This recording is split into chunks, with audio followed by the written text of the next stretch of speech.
Good evening, ladies and gentlemen. Welcome in. Go ahead and close the curtains, lower the lights, light your candles. What do the cards hold for you? Stick around and find out. Here she is, amazing Oracle, Miss GEMMA Jade. Hello, everybody, and welcome. I see my girl, Lotus Girl. Christina Bell, the ninja. Guess what, Christina? I'm reading for you first tonight. I don't care. It's been like 25 weeks, girl. You're getting a reading. So if you hear this, come back and listen.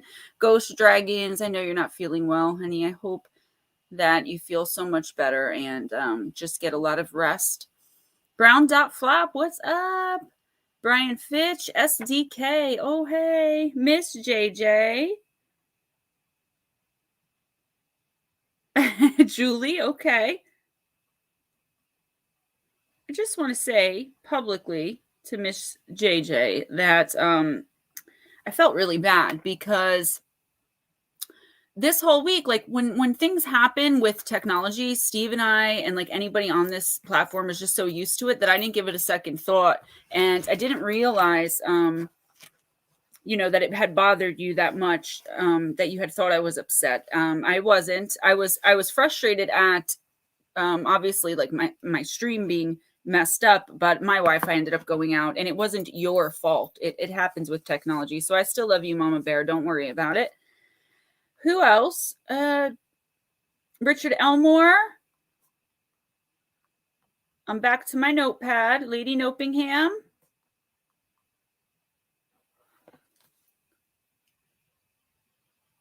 Brian Fitch says, last week's reading was crazy to wait on someone and don't make any decisions on the person that they would show themselves. And they showed themselves 2 days ago, 110%. That's awesome. Yes, guys, please share, like, if you wouldn't mind. Eric M., welcome. Miss Graywolf is sitting at the airport waiting to board. And I'm kind of selfishly excited for that because that means next week I can have you on. I've only been on an airplane one time in my entire life, and at that time, I did not have a smartphone. So, are you allowed to use your phone on a plane? Does it even work? It probably wouldn't work, right? I know people are going to give me such hell because that's probably the stupidest question. Just curious, I guess. I don't know, guys. I don't leave my house, okay? And I don't watch the news, and I really don't watch much TV. At night, I will listen to a guided meditation of some kind in my ears while I sleep. And I usually fall asleep watching Dateline or like Bailey Sarian. She's my Bailey Sarian and Jamie French are my secret guilty pleasures. No, I was going to give you one right away. That's why I was asking about your phone. Definitely right. Low vibration, wasn't expecting it. Oh, you can pay for internet. Yeah, but I mean, I think unless you're on like a 2-day flight, if those even exist. Yeah. Julie, you're right. I feel dumb, but I remember when I was on that plane, it was like 2010 and I like went to put my stuff above my seat and somebody else had already put their stuff there. So I just went and asked the stewardess and I was very nice about it. I said, somebody else's stuff there. What do I do with my stuff? She's like, it's a public plane. Okay. She's like, so anybody can put their stuff where they want. I was like, I've never flown before and I don't know what to do. Like she almost made me cry. And then through the whole flight, she was really nice to me after that. Yeah, let me start off with Graywolf, if you guys don't mind. I am reading Christina Bell. She's not getting away tonight, whether she listens to it or not. And then we'll do Lotus, because I know you have to go early. And then we'll start with the list, okay? Miss Graywolf, I wanted to let you ladies know that, before I say anything else, though, in the description box, I know this is a little bit more of a pain in the butt than simply pressing a button. Do it however you want to do it. I'm not saying don't give me super chats, okay? But what I'm saying is I got a $99.99 super chat last week among a whole bunch of others, but this is just an example. I found out the next day that YouTube took $49.99 of that super chat. So if you're able to do it, PayPal or CashApp, otherwise, I'll get what I get. Either way, it really does. It really does. They really do take pretty much 50%, but 50% is better than no percent. So I'm just letting you guys know. Taylor, I have everyone who's above you, which is like 10 people. All right, I'm going to start off with Graywolf because she has to go. She has to get high into the sky. Guys, thank you so much for sharing. All of you ladies in here, there's about 15 of you. I'm doing a line of 20 bracelets, and there's 2 people that I know in real life, 2 women. And a couple of you, I need first names if you guys want to give them, and I'll email you guys privately. But my first bracelet line, because I'm going to have several different lines, I am naming after you ladies, first names. There will eventually be another line where I'll have like the Graywolf, the Lady Nopingham, the Lotus Girl, and that type of stuff. But definitely naming my bracelets after you ladies who inspire me every single day, every single week, who support me, and who have taught me that strong women that support other strong women do exist. And I just want to let you guys know that. All right, Miss Graywolf, thank you guys so much. Yeah, and if you use PayPal, please say it's family, otherwise they tax you, which is ridiculous. All right. Graywolf, you got card number 42 in the Alice in Wonderland deck. Good evening, Jilly. And you got the card of Mortality. Life is brief, bright, beautiful, and yours to live, girl. If that their king was to wake, added Tweedledum, you'd go out, bang, just like a candle. I shouldn't, Alex exclaimed indignantly. Life is, as Tweedledum points out, a strange thing where we can go out in just a moment. None of us knows how long we have, and no matter what we believe or tell ourselves, we are all mortal in this form. That's what you think. This lifetime is just one brief, bright jewel. Alice denies this, but it's the truth. We are all mortal and we all pass. We must know this so we can hold on to the precious gift that is this existence. When this card comes, it does not mean you're about to pass. I got this for someone in a personal, and I was like, oh God, what did I just pull?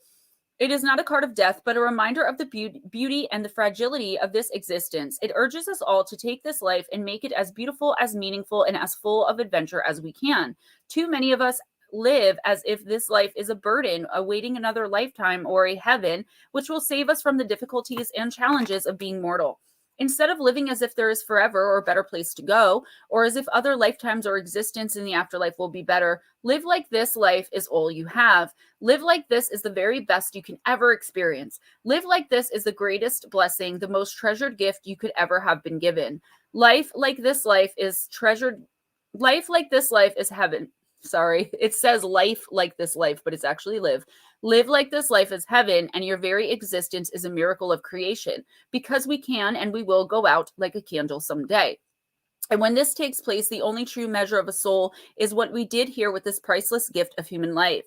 Appreciation of existence, divination, relishing being alive, making the most of every moment, accepting mortality in ourselves and in others, living in the present, feeling joy at being alive. So I feel like a lot of us in this community, hey, Cowie, once we start learning about our past lifetimes and everything, we kind of either want to get to the next one or go back to a past life, right? I know for me, a lot of the time, I'm starting to love this life a lot more. But what I'm getting from the universe, Miss Graywolf, is to live life to the fullest. I mean, Taylor, I'm so sorry. I'll address that as soon as I'm done here. To live life to the fullest, to, I always say, I can't remember what I always say about death, but something like it's certain, pretty much the same thing that this card just said. And I think this card is also a card of forgiveness, making sure that you make those amends when and where you can. Forgiveness does not have to equal reconciliation. I feel like you've given so much to other people lately, or even I'm getting for you, Graywolf, and I think for most of us again here throughout your whole life, okay? That now is the time in your life that you need to really start living for you. You need to start appreciating the bonds that you've made with certain people, and also appreciating the people who are no longer in your life. I really feel from the universe giving me a strong feeling of like you're learning your lessons, and I feel like you're in a really good spot. And anything that's bothering you, like Steve always says to me, yeah, but did you die? I feel like you're coming into a place where you're able to appreciate it a lot more. And if you don't see that now, you are going to. I think this is going to be an amazing week for you as far as being happy and joyful and appreciating life and just spreading it around. I mean, you give so much happiness and joy and love and light and peace in this community that I see you doing.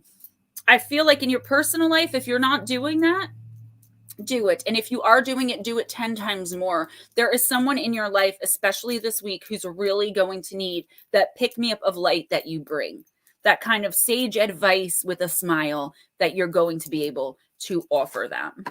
And the yellow cards are back, ladies and gentlemen. Oh, goody. Hey, Scout.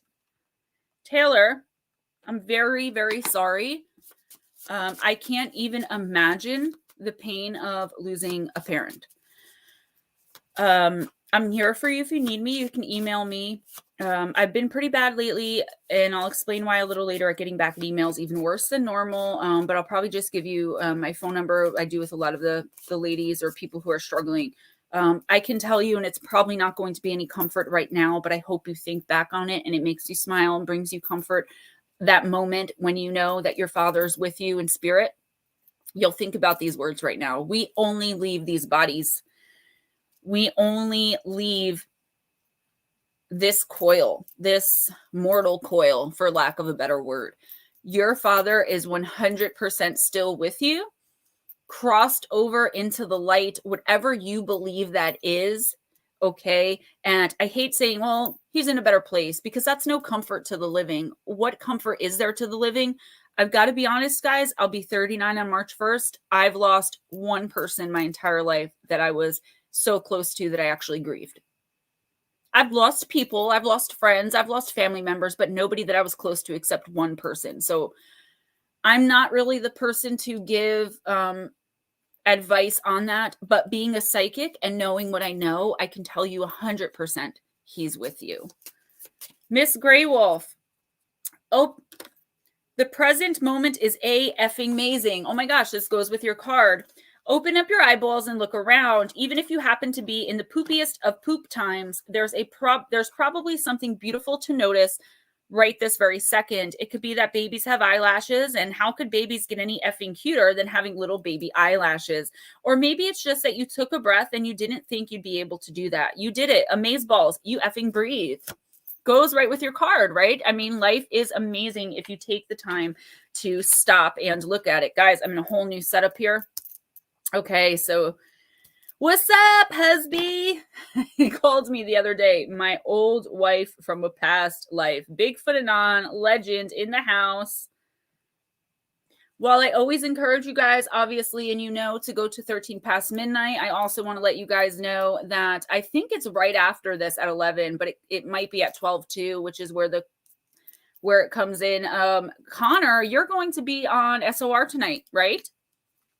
Hey, Smoochie. That is going to be quite the interview as well. Definitely, I would love to go in and show my support, but I'm never up really that late. But I'll be listening tomorrow, first thing in the morning. Taylor, I am so sorry to hear that. I always feel at such a loss, but know that I am here for you. And please email me, GemmaJadeParanormal@gmail.com, okay? Lady Nopingham, yes, that's what I was just about to say, that I'm in a new setup. I'm in the same room. I've simply turned the desk, still not in the office, but getting there, Lord willing. I got this fairy garden background and I put it up. So I have a little less room, like I needed less room, but I'm happier this way with this behind me. Me and Dave Scott going to be a legendary night. Hike with my mom this morning and found a ton of relic bottles. That's awesome. Guys, by the way, if you didn't see it, I don't know, I feel awkward because of my arm, but this is the bracelet Ghost Dragons sent to me off of my Amazon wish list. You probably can't. My light is, I don't remember which gemstone it is. I have it written down. And he also got me a moon background. It's like a big, huge moon with the moonlight coming through.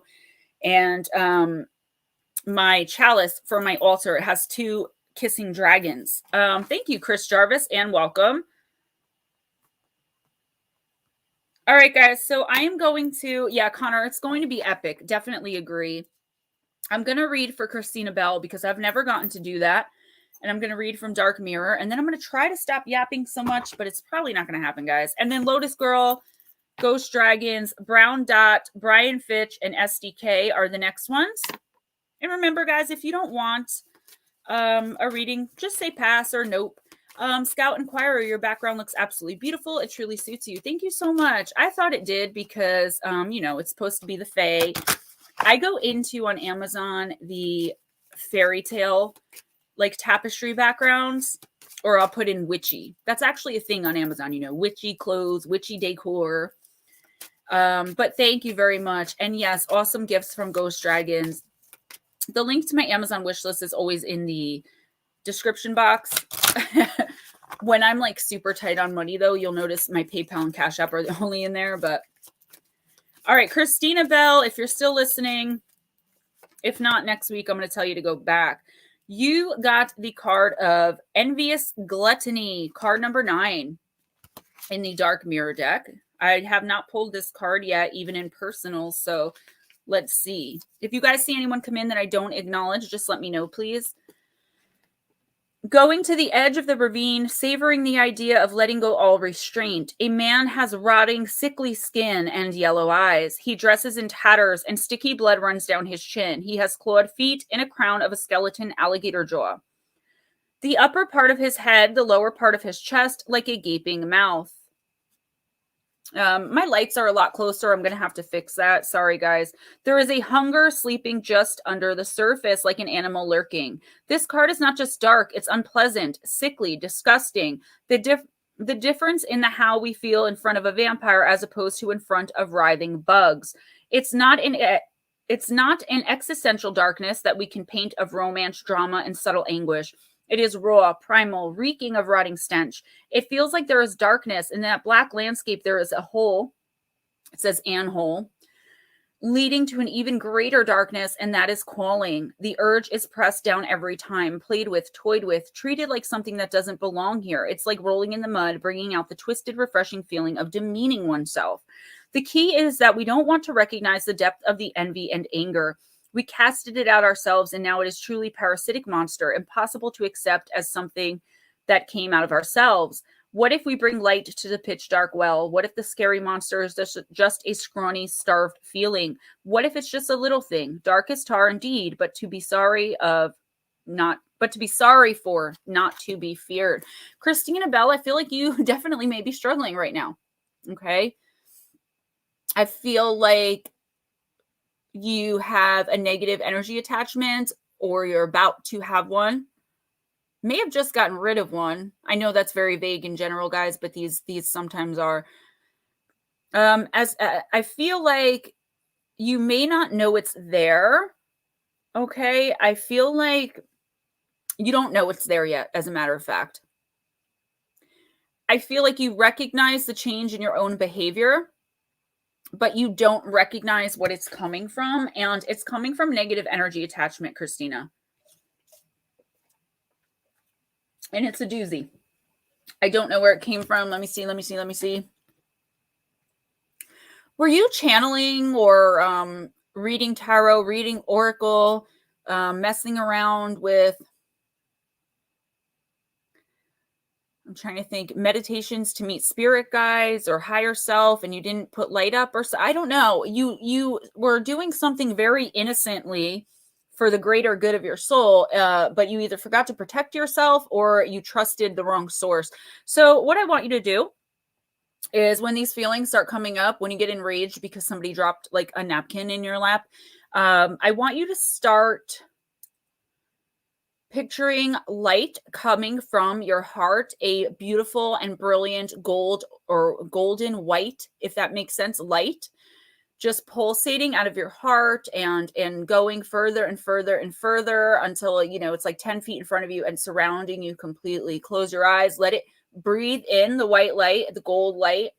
And as you breathe out, imagine black smoke coming out. When you breathe in, picture the light going all through your body, down to your toes, down your arms, everything. And when you blow out black smoke, green goo, whatever whatever the grossness is for you. Hey, Maggie M10. And that's going to get rid of a lot of that negativity. If you're still having problems, email me after that. But I would suggest you do that. If you're not experiencing these negative feelings coming out of nowhere, you will be. So why don't you do this? If you trust me and you trust that I'm really speaking to spirit in the universe, do this now before that happens. Thank you, Ghost Dragons. Christina, the wound is the place where the light enters you. Oh my God. Pick one time in your life you've been hurt and ask it how it made you golden. Did it make you more tenderhearted? Did it open you up when you were once closed down? Did that heartbreak lead you to more connection with spirit? Can you get just a little teensy tiny bit grateful for it? Yeah, look at you. You're like a wounded disco ball inside. Just talking about the light, just saying. So, moving on to Lotus Girl. Hey, it's Jack in the Box, Johnny Appleseed. John here is helping me with my Etsy shop, with my jewelry line, with my merchandise. We've been getting a lot of things done, everybody, and I'll talk to you more about that towards the end if there's time. Lotus, I thought, and the universe thinks it's a good idea, that you need the unicorn deck this week. Yeah, SDK, that can be a problem if you're a person who doesn't believe in or doesn't like taking meds, or, some people meds just don't work for. I'm sorry you're going through that. Have you tried getting more spiritual? And I'm not saying religion. Like, I like to tell people, like, go church. But I don't do that on YouTube because that's not what I'm about. And I don't feel like YouTube or this channel is the right place for religion, even though I'm super duper religious. I'm Christian. But maybe reaching out more to your spiritual side. Leanne Butler, that's so crazy. I just did your Patreon monthly this morning. I just have to run it through the editor. Welcome, Anne. Yes, and I will have time. I always get through the first two lines, and we are far from full. Shopaholics Anonymous, girl, Taylor, let me tell you, I have like 15 things coming from Amazon tomorrow. The jewelry is going to be genuine crystal chips at first because I had to get what I could afford, but I'm going to personally charge them myself. It's going to branch out to charmed moon water. I make my own herbal teas. I make maybe some potions. I make perfume sprays, but they're all charmed and made with herbs. So they're all for different things. Like I make a house spray that is for banishment that you just spray in the air. It's like a sage palo spray.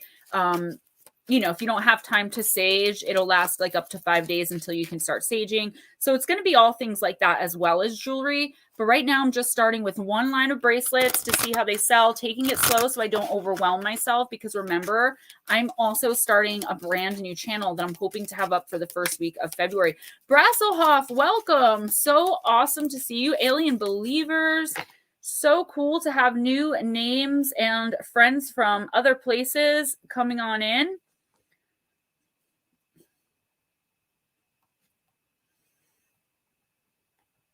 All right, Lotus Girl. Sorry, I told you I'm chatty tonight. Yes, Dean Crichton. Can you please tell me what time it is by you? I do the across the pond people if it's very late. I kind of bump them up a little bit. You won't be next, but you'll be sooner than having to wait about an hour. Unless you're good with waiting, I mean. So cool from Scotland, huh?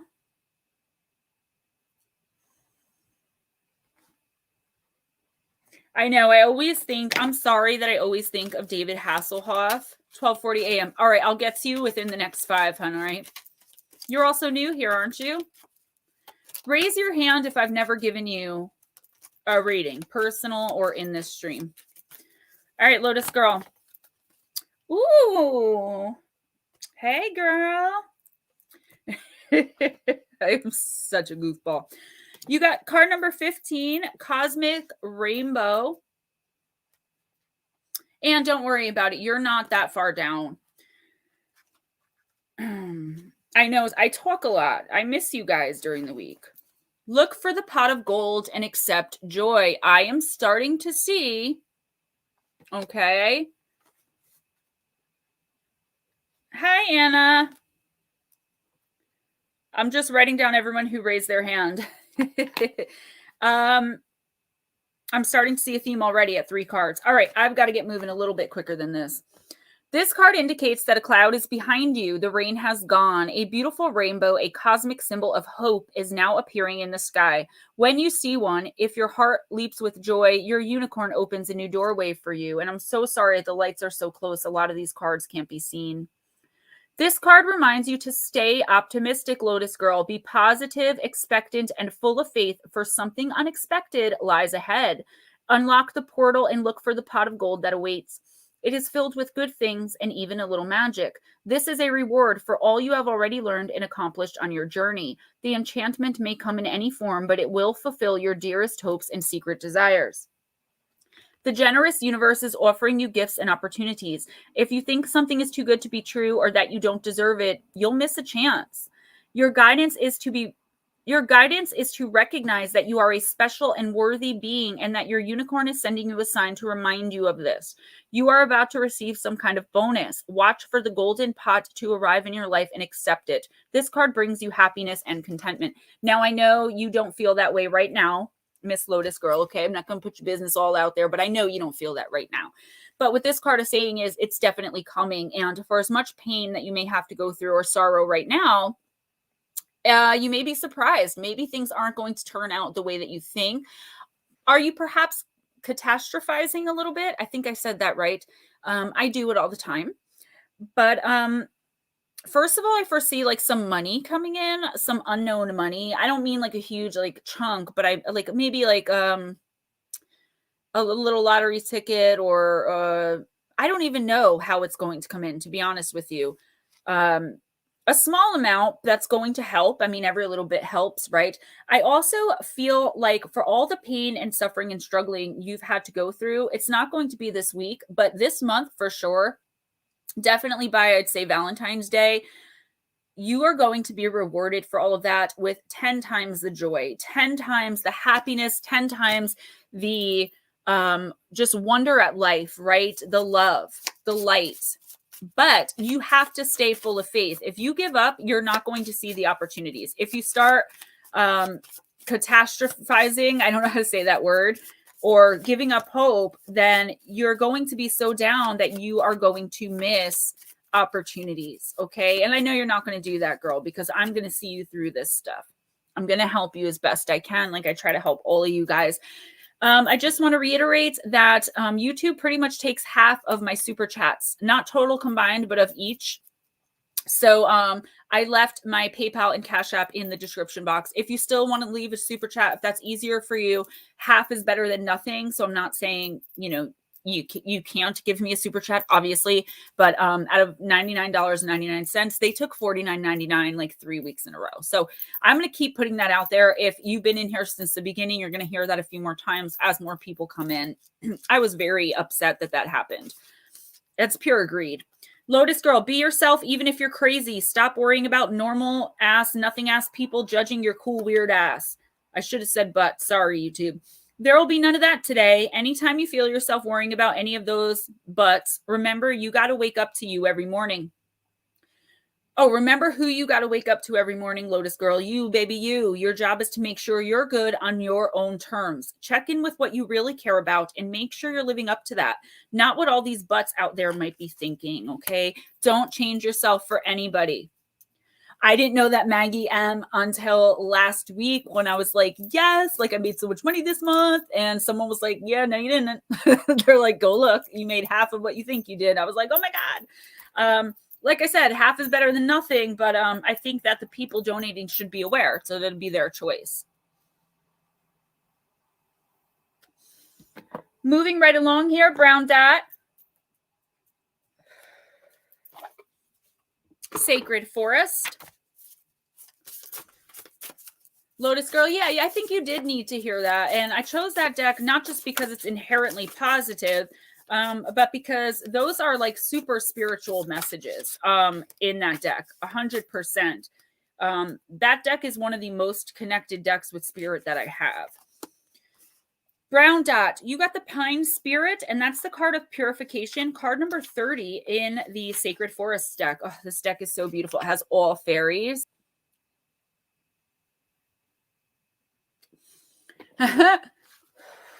Kingston, what is up? It's so funny. I saw your email and I went to respond to it and I got distracted. I'm so bad with emails. I'm just going to send you my number so we can talk about what we were talking about in the email. As you can tell by my accent, I'm from Jersey, so I'm not near you. But I'm puffing on an Enjoy, and it's regular tobacco flavored nicotine.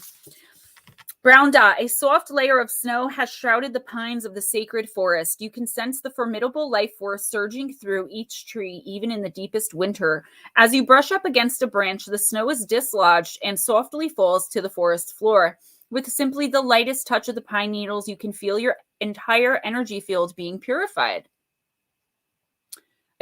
Yes, Anna, my tree is finally upright. Yes, it was sideways the other day.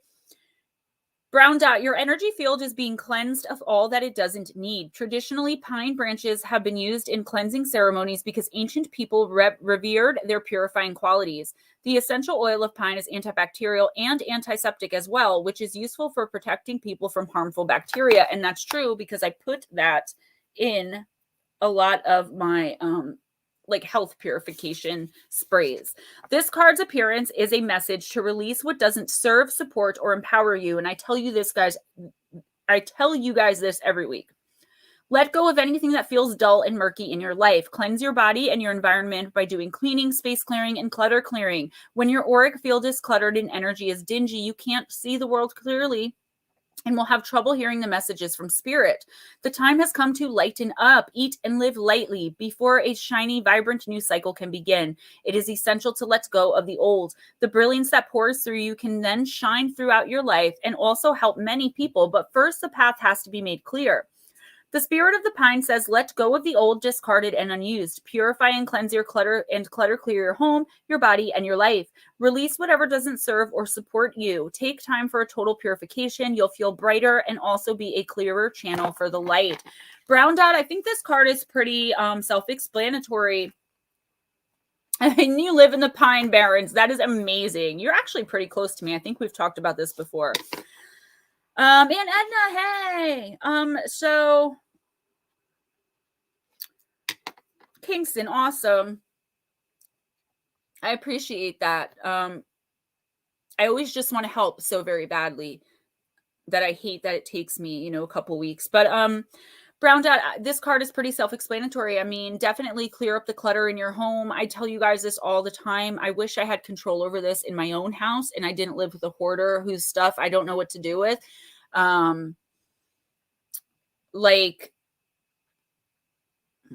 if you don't have a use for it right now, like you don't use something every single day, or you're not going to use it in the foreseeable near future, get rid of it altogether or store it. Okay.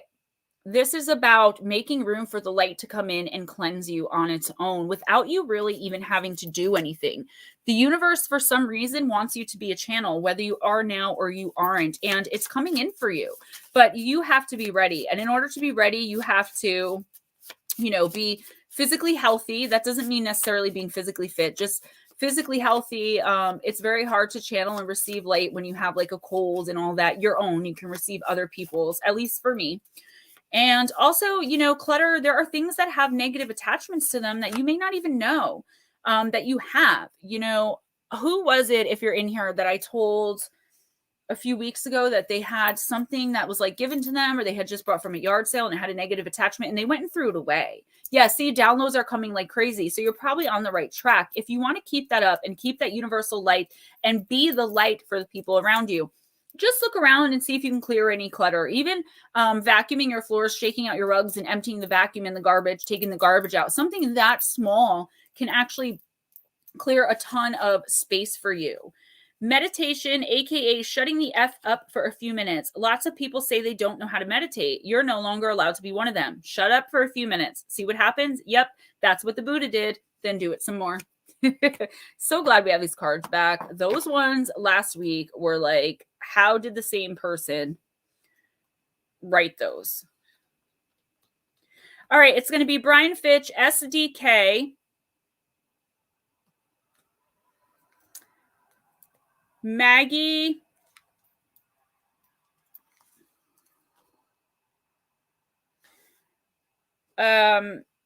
Taylor, and Scout. I think you said you're across the pond too, right? Or that you're like, it's like midnight by you. You're very welcome.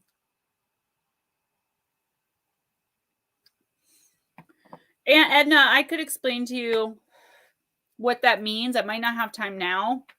I don't know if you have my phone number or not, but you could Google it and look at Cafe Astrology Girl. That's definitely a very interesting mix because you have fire and air. Your rising sign, I actually have it, but it's behind this star. I have it like your rising sign is who everyone sees when they first meet you. Like what your first impression you give. Like I'm an Aries rising, like outgoing, talkative, fiery, but my sun is a Pisces.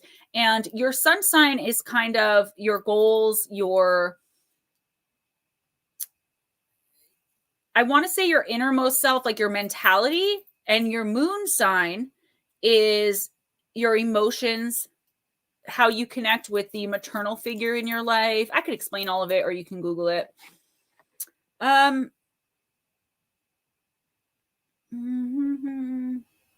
Scout. Okay. You're in New York. No, Taylor, I was trying to get people that are across the pond. Okay. Brian Fitch. And remember, guys, I do not remember from week to week which decks I use. I kind of do that on purpose because I don't want to let it sway me when the universe is choosing the decks. Like if I think to myself, oh, we had that last week, it's going to kind of mess up my groove here. So Scout, you're close to me, and Froze Moments, hey, you're close to me, and Brown Dot and Blue Heron, who isn't here. So Brian Fitch, SDK, Taylor, JJ, Julie F, Richard Elmore, Lady Nopingham.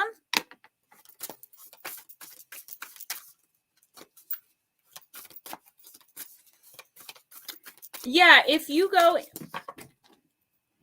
you didn't mention your moon sign, what that is, but yeah, if you go to Cafe Astrology and put in Prenatal Report, put your information in, it gives you this. It gives you every alignment of every planet, and it gives you these comprehensive, it gives you like a full read of who you are as a human being. And if you Google like Leo woman with Aquarius rising, you'll get a whole other like 1,000 pages. It's so awesome how much information there is on charts out there. Miss JJ, I mean, I'm doing them in the order that everyone came in, with the exception of the people that are like where it's midnight where they are. Where you are, it's midnight as well. So you don't have to wait. I'm not putting you before anybody. You're just taking your own turn, unless you want to wait. That's a different story.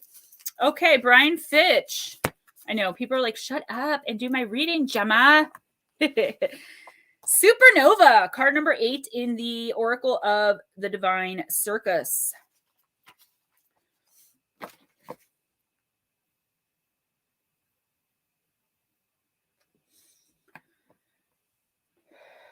Cafe Astrology Girl, it's the best one for charts because they give you so much info. SDK, wow, you're gonna have to tell me about it.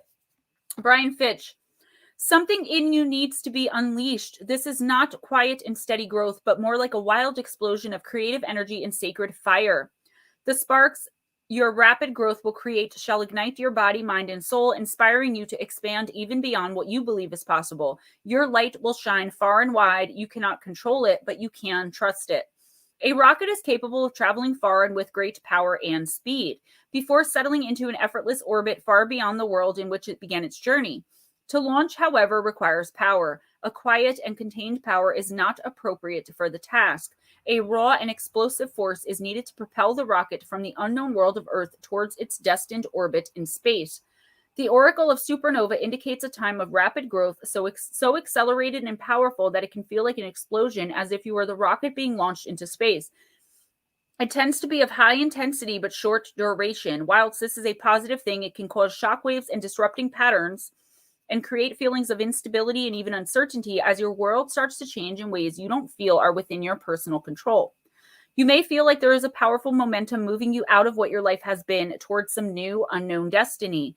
As it moves from the dramatic force of the launch towards the eventual peace of an effortless orbit, the rocket will jettison the very thing needed to get the journey started. This isn't about disposing of the essentials, the people and things that really mean something to your heart, but rather about letting go of old attitudes, ideas, ways of being, and attachments to allow for utter freedom to ascend. After the intensity of the birth, the effortlessness of your orbit into a new world will require a different attitude. What you needed to begin your journey to start a new venture or lifestyle will be different from what is required to continue on your life journey. You need to trust in what is happening at all points on your journey. Don't hold on to a support system, belief system, or way of being out of fear. Sometimes it's just time to let it go because it's not relevant for your journey anymore. If you try to hold on, you will actually just be holding yourself back. When the time comes to let go, you'll feel it. People or situations will not be able to reach you or you them, even if you are making an effort to try and stay connected. Previous support systems and connections won't be able to support you anymore on the next steps of your journey. It's like they are training wheels that are no longer needed. They would just get in the way. So you have gratitude for what was, and with love, you let it go. The Oracle of Supernova reminds you that after the intensity of the birth, there is another birth of sorts, the settling into a new pattern of life at higher altitude, with more peace, effortlessness, and consciousness.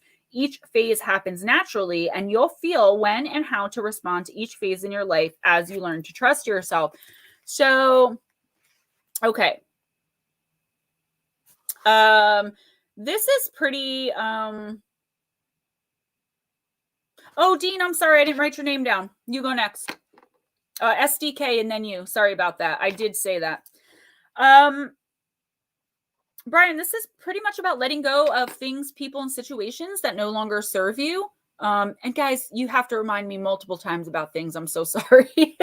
I do that all the time. I get so distracted, as you can see.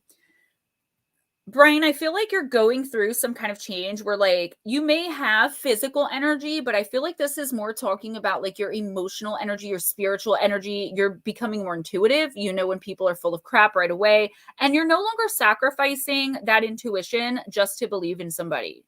Does that make sense? Like you're no longer thinking to yourself, this person's full of crap, this person's full of crap. But I love them, so I'm going to give them the benefit of the doubt.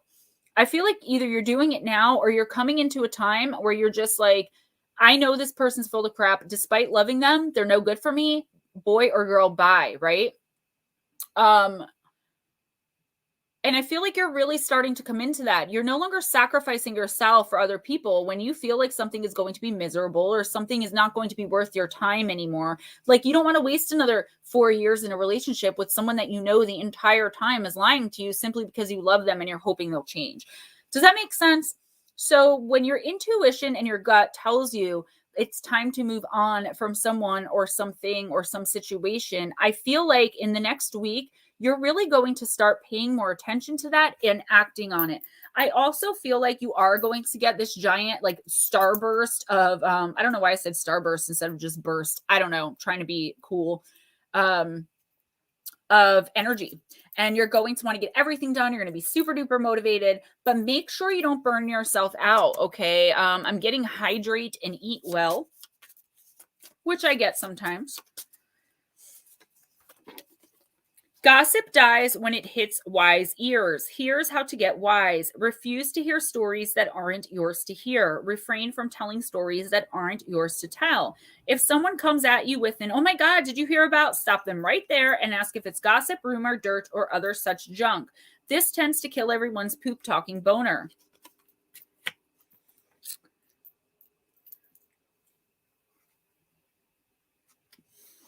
Sorry, guys, I'm loving my vape tonight. SDK, Beyond Lemuria, one of my new most favoriteest decks, if I do say so myself. The cards are just so interesting. Yes, Cafe Astrology Froze Moments is an epic site. Brian Fish, if it makes some sense now, in a week or two, it's going to make all the more sense. And I'm telling you, it's coming. You're about to go through a sort of spiritual awakening. And it's kind of like the groovy kind. It's not the painful dark night of the soul kind. Sometime in the week, what you read for me. Yeah, it won't always. I mean, sometimes the timing is a little off, but I've got to tell you, eventually what I say will come true within like the month. I've seen it happen where people are like, you're full of crap, like that didn't happen. And then the next week they'll come in and be like, I'm really sorry, I doubted you. And I'm like, it's not me. I wish it were me. It's the universe telling me. All right, SDK, and then we're going to do Dean, Maggie, and Taylor, and we'll move from there. So SDK, you got card number 53, and it's the card of transformation. I am seeing a pattern here. Your superpowers, a sense of purpose, the meaning behind your quirks, exploring your interests, shortcomings as unique, undiscovered skills. I passionately believe that we all have gifts to bring to the world. If we all did what we truly excelled in and enjoyed, our talents and abilities would enable our communities and our planet to thrive. What would the world be like if each person contributed from a place of overflowing enjoyment without obligation? Where would we be if the jigsaw pieces came together for a diverse and complementary reality, free from prejudice or competition? Some of us have already discovered or remembered what we feel we are here to do. Others are still seeking or just starting to consider this idea. Your inspiration may come as a message in a vision or a dream. It may be something others have recognized in you for a long time. It may come from a deep resonance with something you are yet to try. You may be concerned it will affect or transform your current lifestyle. Your gift or purpose may be something you enjoyed immensely as a child, but did not bring forth into your adult life. Perhaps there is an array of shoulds holding you back from what you love doing. When there's enjoyment in what you do, you can give more to it, way beyond your usual capacity. It lights you up when you think or talk about it, and you need less in your life as you are fulfilled through doing it. When you don't do it, you might feel ungrounded or low in energy. If you haven't connected with your purpose, look at your quirks and what they're telling you. You may struggle with some things because your mind works differently in these areas. Things you may have considered shortcomings might be the qualities that enable your gifts. A non-linear way of navigating reality is perfect for energy healing and traversing realms. When I discovered painting, meaning the person who wrote this book, these skills were even more helpful. I then realized I could explain everything in a visual way that included the flow and color of a feeling, and somehow people all over the world seem to understand. Divinatory meaning, what makes you unique? Any quirks that you feel are shortcomings should be the key to your superpowers. Look for the positive sides of your oddities and traits. How would you like to spend more time? Are there things you would like to try or feel a pull to explore? Now is the time to follow these whispers. You never know how transformational they may be. And that's really true, guys. If you're being constantly pushed to do something that's totally out of character, and you just feel it in your gut, and you see someone else doing it and you're totally just like lost in the moment of watching, don't be voyeuristic, right? Go out and try these things. I feel like there may be something, SDK, about yourself that you've always kind of judged yourself for or didn't like about yourself, right? I feel like whatever this thing is, and I feel like you either know what I'm talking about right away, or or it's going to take you a day or two to figure it out. But there's something that you've either been picked on and bullied for, or that you've always known about yourself that you've never told people, like my being a psychic. I've never told anybody up until, I've told people, but hardly ever. It was my oddity. And now I feel like it's my superpower. And that's the only way I can liken it. Take a harder look at that, SDK, whatever it is, right? Whatever it may be, take a harder look at it and see how you can turn it into a positive. Okay. The person in the book mentioned in another card that they were dyslexic. So I think that's where the painting came in. They were able to speak through painting instead of speaking through words. Okay. And I feel like something like that. So whatever it was that you were bullied for or bullied yourself for or put yourself down for is actually what's going to bring you through the next phase of your life into the awakening that we all seek and don't know. We are all seeking spiritual awakening, spiritual enlightenment. We just don't know it until we reach a certain point. And some people go through their entire lives without reaching that point.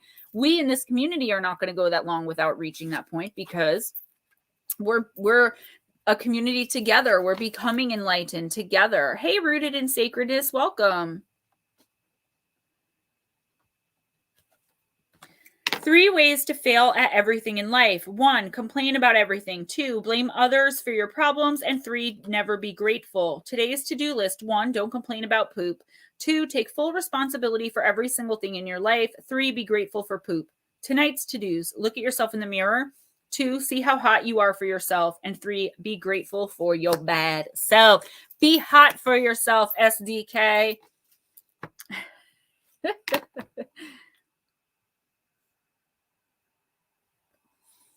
Brian, you're very welcome. You guys are all very welcome. Thank you for allowing me to read for you. All right, Mr. Dean. Grab the wrong deck there. All right, just leave that out. You got Magick of You. This is a great deck too. They're all great decks. I have 2 new decks coming, but one's not coming until tomorrow. And the other Friday. SDK, thank you so much, Gemma. You are a very good friend. You guys don't know how you've changed my life. Everyone keeps asking me that, guys. I'm 3 years sober, okay? It's just regular tobacco. I'm just a goofball. Alien Believer, everybody who comes in gets a reading, but I do it by order of how you come in. So I have a list, and you're on the list. Do you live, like, what time is it where you are? Because people who are across the pond or somewhere where it's like lately, I'll do them first. But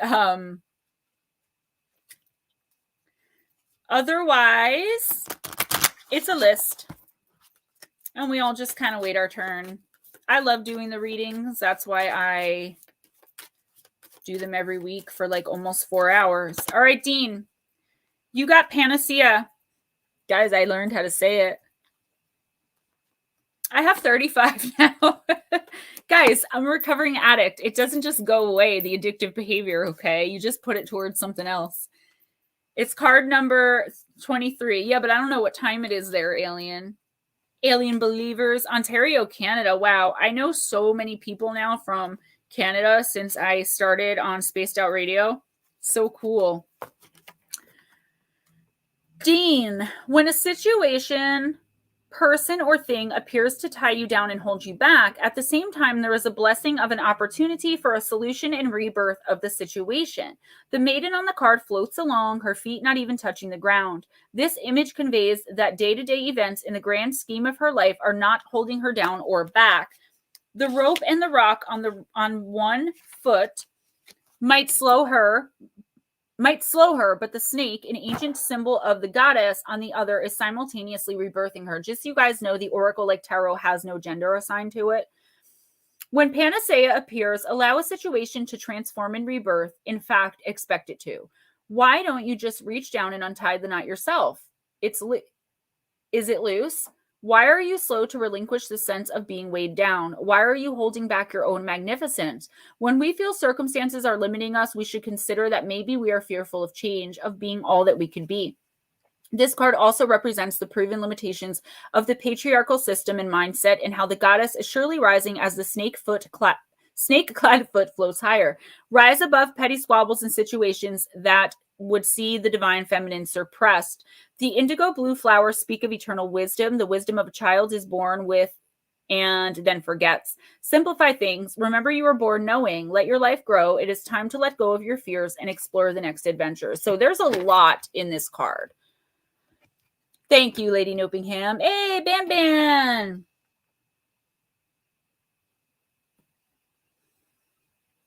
SDK on December of 2018. There's a lot to unpack in this one little card, Dean. The first thing is if things, people, places, and situations are no longer serving you, it's time to move on. And you know that, but it's like just what I was saying to someone else. It's like, you know it. You know that this one particular relationship, and it doesn't have to be romantic. We have all different relationships with all different kinds of people. Excuse me. You know that this relationship is going nowhere, yet you're still staying in it, hoping something will change, even though you know. And that's because the knowledge is coming from the universe. It's coming from spirit. It's coming from intuition. And a lot of the times we can't trust that. From now on, when you know that you know something, just know it, Dean. And I know that sounds confusing, but it's actually pretty simple. If your intuition is telling you something and you know that it's right, okay, it's right. That should be all the proof that you need. I feel like there is something very, very stagnant, tumultuous, chaotic in your life, either job or romance, or maybe even someone in your family who's like causing a lot of drama for you. The fact of the matter is you did all you could. Unattach yourself to it, okay? And if you don't know what I'm talking about, you will soon. These are weekly readings, but sometimes they go through the month. So I feel like there is a very overbearing, high drama person in your life that you've tried with, okay? You have tried with this person over and over and over again, and nothing's worked, okay? And they've tried with you too. The fact of the matter is, you guys, the relationship is not meant to be. Again, whether it's romantic or whether it's, you know, your boss or one of your employers, you do trust your intuition. Good, because it's going to be telling you some hard things this week and for the rest of the month, okay? It's going to be telling you in absolutely no uncertain terms some things you do not want to hear. It's going to let you know things that you do not want to know. You trust your intuition, continue to trust it, follow it, no matter how painful you think it's going to be. It's actually going to be clearing the way for things that like are so amazing you've never even imagined. Hey, Blue Crossroads. Hey, Shauna. Oh, go outside and do stuff. And it doesn't say stuff. It's been proven all over the place that trees and nature and fresh air and all that poop help fight depression, anxiety, addiction, and pretty much anything else that might ail you. Find some place to put your feet in the grass or the dirt or the water or anywhere that's not concrete. A 5-minute nature break can reduce the amount of poopy thoughts in your brain drastically AF. And that's true. I always tell you guys, the moonlight does for our spiritual self what the sunlight does for our physical self. So depending on where you're lacking, or go out and do both. And I always tell you guys, put your bare feet in the grass or dirt, as long as you're not going to catch like pneumonia or ringworm. You're very, very, very welcome. Thanks so much for coming in, and I hope to see you again. You can tell me how that worked out if you want to. A lot of people like to come back and tell me, like, oh my God, you were right. And I'm like, oh my God, I know. All right, Miss Maggie, and then Taylor. The list changed a little bit. Sorry. Miss Maggie, Taylor, JJ, Julie F, Richard E, and Lady Nopingham. I'm not skipping anyone else unless one of the moms comes in. Miss Josie, Miss Claire, my mom, or Chad's mom. But I haven't heard from Daryl in a while. I just realized that. Have any of you guys heard from Daryl?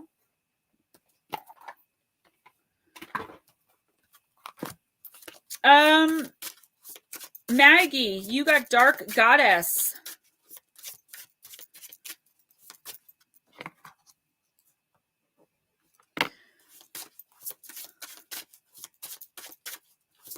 Alien Believers, you are so sweet, and I feel like you're going to fit right in this community if you continue to come back. We are all one big family here.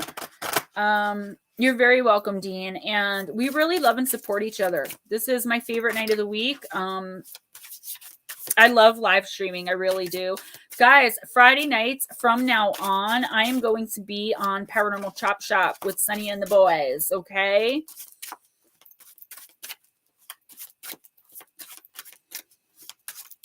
I agree, Alien Believers. Favor all you love. Dean, if you want to subscribe to my channel, anybody who's new here, came on over from SOR, or just saw me somewhere else, if you want to subscribe to my channel, I would really appreciate it if you could do that. And hit the like button before you head out if you're leaving. I'm trying to get my sub count up. starting the new channel. So what I'm doing on, I don't know if it's going to be Moon Bear Oracle or Gemma Moon Bear. I know Gemma Moon is taking, Miss Casey told me that is taken. But it'll be probably, I'm hoping, the first week of February, and it's going to be once a month readings, once a week readings for each zodiac sign. I'm going to give courses on how to read Oracle intuitively. I'm going to give crystal magic, herb magic, candle magic courses all throughout. Not all right away, obviously. And the jewelry line on Etsy. So for right now, though, if you want to subscribe to my channel, that would be totally awesome. And there it is. So, sorry guys, like I said, I have less room now, even less room than before. Miss Maggie, Faumnak, the card of envy, the goddess of envy, I should say. Oh, she's beautiful. Not fair, must have, I want, I need. Envy is a dangerous thing to feed. To fight free will just isn't right. Release obsession. See the light. By the power of the dark goddess in me, protection in place. Blessed be. There is something that you desire so strongly that nothing else matters. In fact, your obsession has blinded you to unseen factors that could accompany the attainment of your desire. Perhaps you no longer recognize who you are anymore and wish that you could be the happy-go-lucky person you once were before the green-eyed monster began to rule.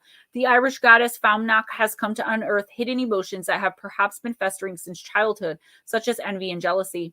She will expose those agitations, and you will have no choice but to learn to accept what you desire in this way is not yours for the taking. Time to rejoice in the beauty and talents of others instead of fearing their success. Remember that there is no such thing as competition when it comes to your life's purpose. Therefore, instead of trying so hard to capture attention, allow your inner light to shine. There's someone who should be avoided. A crush has gone too far. Time to cut ties and move on. Beware of plagiarism. Don't let another manipulate your free will. Your life path is yours to own and walk alone. Protect yourself from jealousy. Try to balance your material and spiritual lives. Okay, Maggie. So, oh, Sweetly Morbid Bear. Hey, baby girl. I'm so glad you're here. Maggie, please try not to become obsessed with someone or something, or with attaining something. Now, I'm talking, I think, and I could be wrong, sometimes I am, about obsession with the attainment of a goal.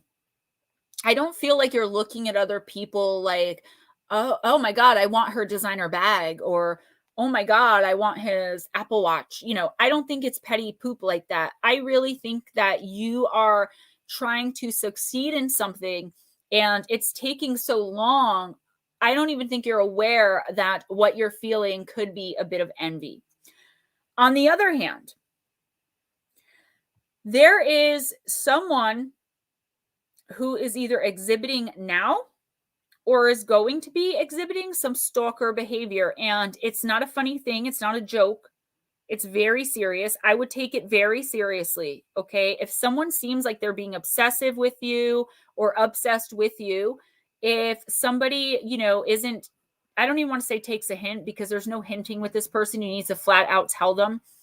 If somebody isn't accepting your no as no, you may have to go as far as bringing the authorities in. I see this as a very dangerous situation you could get into, Maggie. So if you get a bad feeling about being around someone or talking to someone, please be careful with that.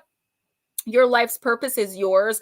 That also means that you're going to make it where you're supposed to make it. And that energy, that drive, that want, that need to succeed is going to be put into your drive and want and need and energy and will to succeed for your life's purpose. So slow down, take your time, and know that you're going to get where you need to be. It's a process. You have many lessons to learn, but the universe will give you everything you've always wanted, and more importantly, everything you've always needed. If it's your neighbor, yeah, you need to really be careful. I warned someone else of this, and it doesn't end well when people don't take no's as no's. Do you know what I mean? That's not only in assault situations. I mean, just telling someone to stop calling and they don't, that's stalker behavior. It's a serious thing, okay? Just sub Paranormal Chop Shop. Great. Are you on SOR too? Oh, Brasselhoff. I just want my successful life in 2019 back. Listen, if something didn't work out, even if you just want that successful life back, first of all, you're working really hard, okay? So you are going to be successful again. I think you're going to be successful in a totally different sphere, though, like doing something you never even like thought. You're going to get there. The universe moved you off of that path and out of the way so that you can step into something better. Maggie, that's awesome. This is your first ever reading. That is awesome. Rob Smith, Grandma Gem. Are we going to have a problem, Rob Smith? I have no grandchildren. Thanks. Maggie, stop saying yes to poop that you hate. We say yes to dumbass poop because we want to be cool, to caretake others, and because we think we need a reason to say no. The people we say no to may never understand why we needed to say no in order to be true to ourselves. Oh my God, this is Maggie's card. What was I just talking about saying no? You don't even have to know why you said yes in the past. Don't get stuck in a process spiral about it. If you're not into it, just stop saying yes and move the F on. Yeah, that's crazy. So Maggie, no is no. I don't know how else to say it. And I always say this to you guys, and I love this little gem. The act of saying no in and of itself is not unkind, okay? You're very, very welcome. All of you are welcome. I love you all so much. Thank you so much for being here. Thank you so much for donating, not just money, but your time, your energy, your love, your light, okay? Miss Taylor. And then I'm going to take a little potty break. All of my wrenches, please keep an eye on chat while I'm gone too. And just try to be on top of things, okay?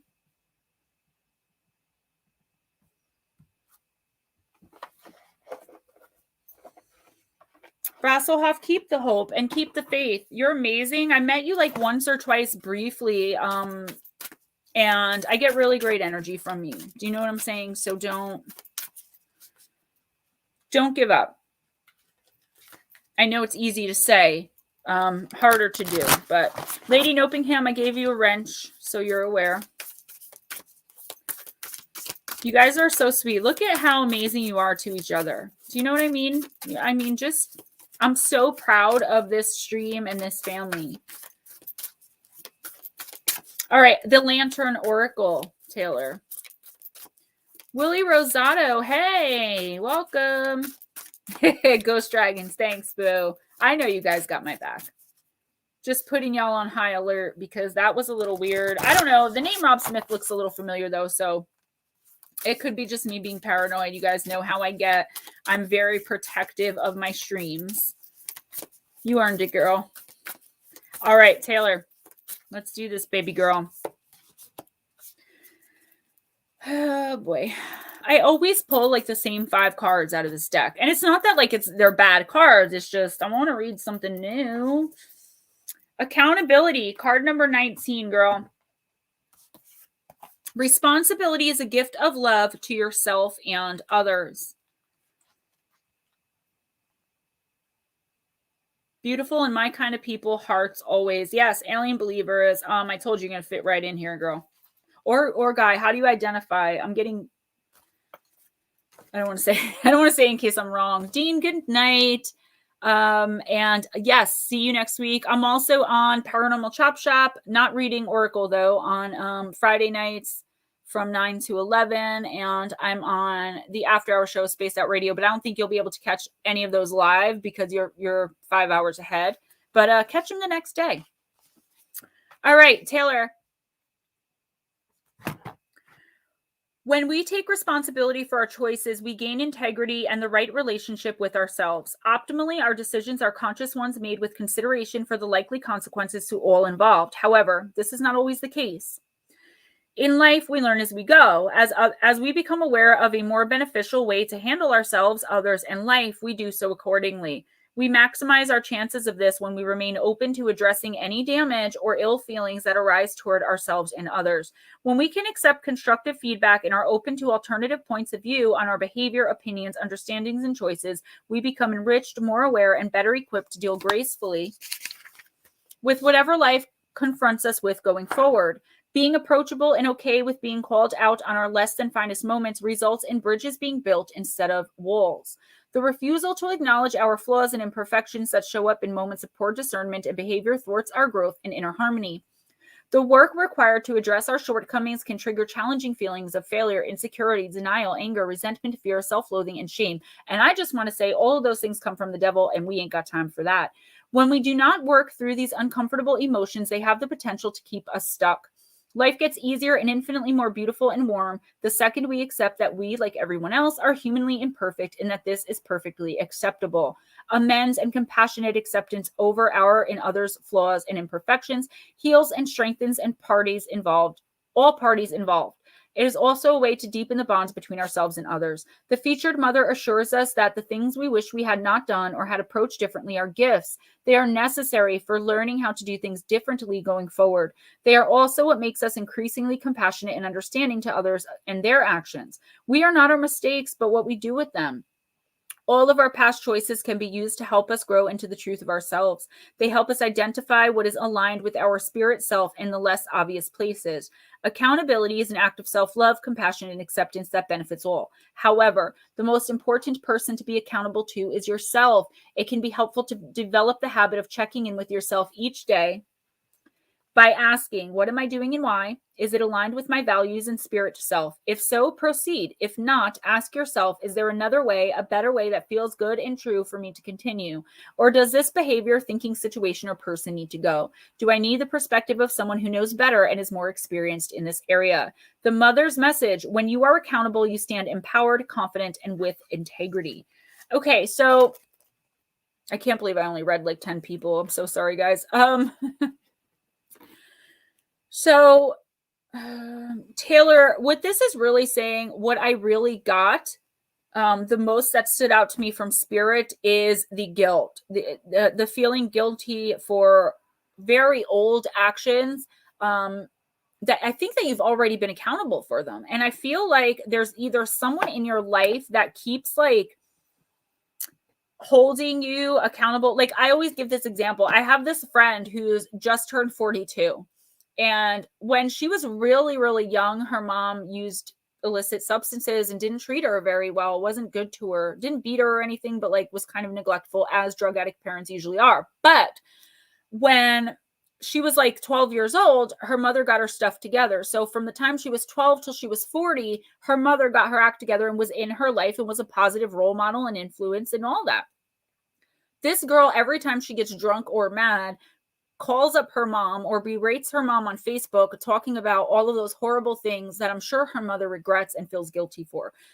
I give that example because I feel there's a person in your life who's doing something similar to you, who keeps bringing up that one time when you've already made up for it, you've already been accountable for it, you've already said you're sorry for it, you've already supposedly been forgiven for it, but yet there you are, right? Nightmare, Melissa Wiggins, welcome, guys. I got to try to breeze through these after my bathroom break. I'm so sorry. I talked way too much.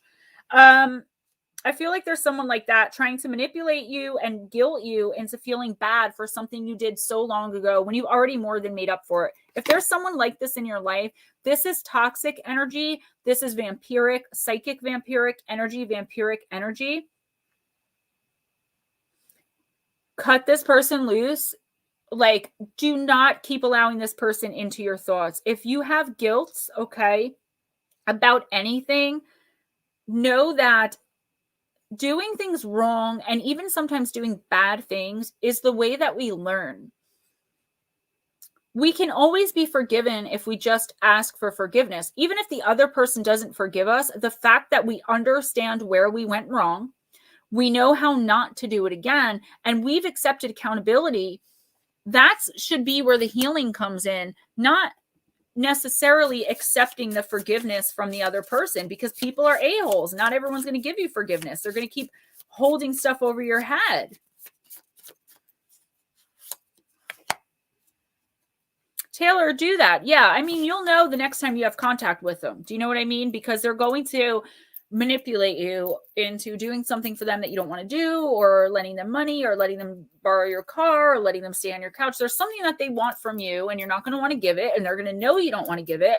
And they're going to guilt trip you into doing it. Say no, let them take their guilt trip and get the F out of your apartment, house, whatever, out of your face. Holy poop, you are enough. What would happen if you let yourself drop all the reasons you've made up about why you're not good enough?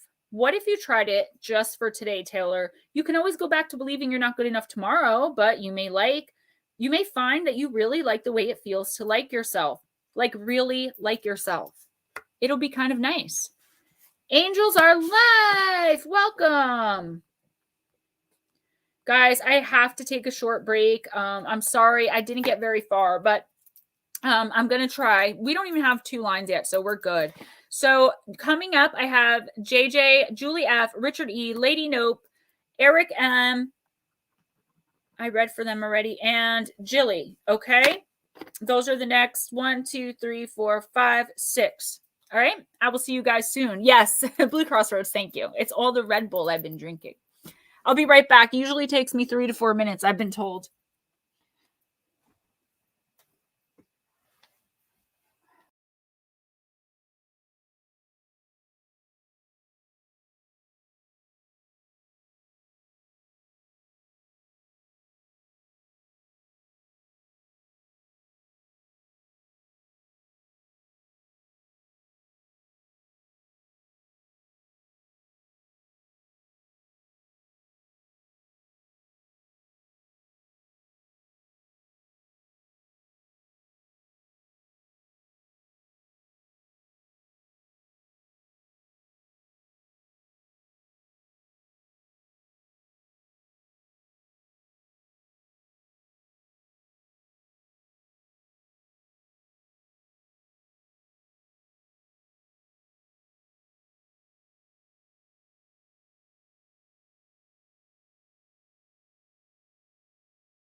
Taylor, someone that you used to know is going to come back in and do this to you.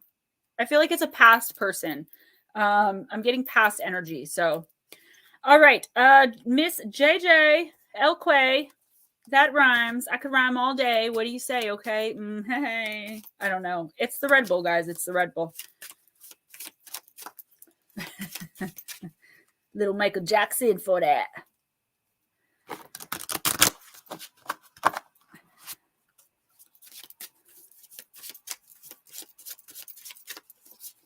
I got to try to slide through these. I keep saying that.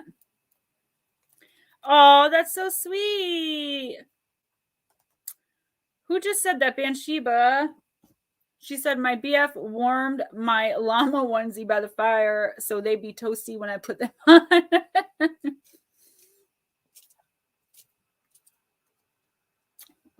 All right, Miss JJ. I have my pumpkin weather scented candle lit right now, and it smells so good. Okay. Perpetua, she who aches. I'm eventually going to make candles too.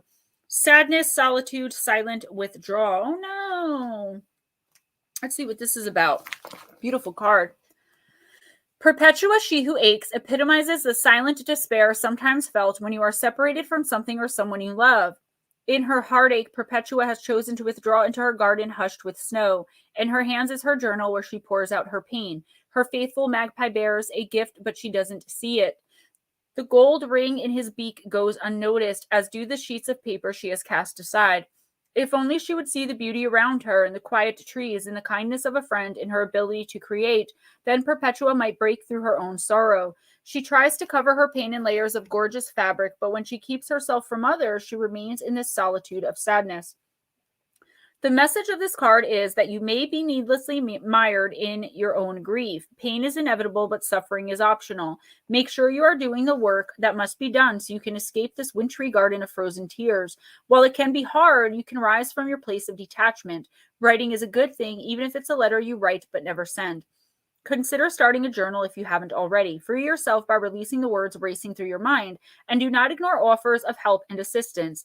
They may come from unexpected allies, faraway places, or even a close neighbor who's as chatty as a magpie. Your sadness will be alleviated, and you will begin to move forward if you share parts of yourself again. Soon you'll be able to look back at your footsteps in the snow and see how far you've come. So, looking for the root of some unhappiness in your life right now, Miss JJ? I'm also getting maybe dwelling a little bit too much on the past. That's coming in from Spirit, not necessarily the card.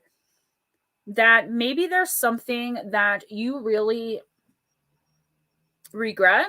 I mean, we all have regret, right? I do feel a coming out of this, though. I don't feel like you're still like sitting in this this emotion. I'm not holding the cards up the whole time because you can barely see them because my lights are too close. You find yourself maybe sitting in this emotion, and I don't think it's a permanent thing. Like you're just sitting in this grief, sitting in this regret. But I do feel like it's coming up a lot, where you feel like less than, or you feel like people aren't going to like you, or you feel like, why did I make this mistake? Or why do I do this? Or why do I, whatever it is. Sorry, I'm writing Willie down. I forgot. It's like you can't get over something either about yourself or, okay, so it's not your energy then. No regrets, no room for that poop. Then it's somebody else who is either regretting something they did to you or still thinking about something you may have done to them that maybe you don't regret, but that they're still upset about. So just be prepared this week if that's not your energy and you don't have any regrets, which is amazing. I'm starting to get to that point. You guys really help me with that, really feeling a part of myself again and a part of the world again. Expect someone to come in with this kind of like holier than thou attitude. I see like looking down on and still playing in their head something that they feel like you did wrong. Hey, Nikki. Thank you. I like it too. It's a fairy garden. Be kind. So nice to see you. It's Jack in the Box says he keeps giving me messages in here and then I'm not getting them. But we did see him in here earlier. So nice to see you guys. Nick, I didn't even bother to send you the link because I thought you'd be at work. Miss JJ, you going to cry about it or boss up? Pro tip, do both. You can do both. The real ballers feel their feelings and do what they know is right at the same time. You still be the boss, even if you be the crying boss. Julie F., give me a here, please. Willie Rosado, that happens a lot. I always say that people will get the message that they need to hear. So it could be a message coming from your card and other messages. You're going to hear and keep with you and possibly put into action exactly what you need to hear. That's not an accident or a mistake or a coincidence. So I'm glad.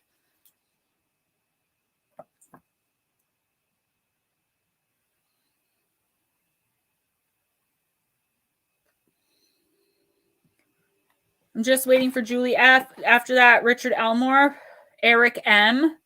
I see the rest of you guys, so Julie F., Richard E., Lady Nopingham, Eric M., and Jilly. I'm waiting for Julie F. and Richard. I think Richard's still here. Donna! Love of my life. What's up, Mama Bear? That's my other Mama Bear. Okay, Richard's here. All right, Julie F., if I hear from you before these 6 are done, I will read for you. If not, I'm going to have to put you at the end of the list. So, we're at Richard.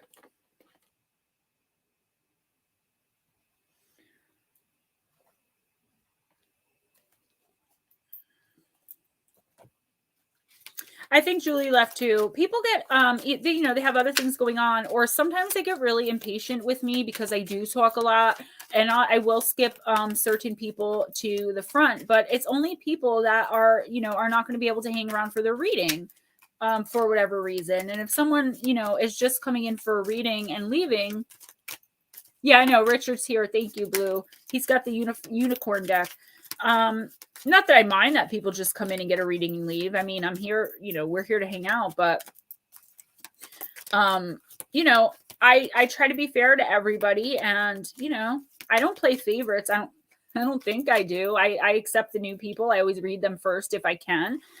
And if people are, if it's 12 o'clock where they are, then I'm going to read for them. Alien Believers, that's why I asked, what time is it in Ottawa, Canada? Because I really don't know. All right, Richard. Exactly. Taylor, you are so right, girl. And I always give people their place. I mean, if someone comes in now and they're really struggling or really want a reading or just comes in, guess what? That's one more person that's going to appreciate the reading. Otherwise, things come up and they'll come back later and say this happened or this happened. But I do have to put them last. I used to cut them right in, but that's not fair to the people who have been waiting. Richard, card number 25, the card of caring community. Nick, what's so funny?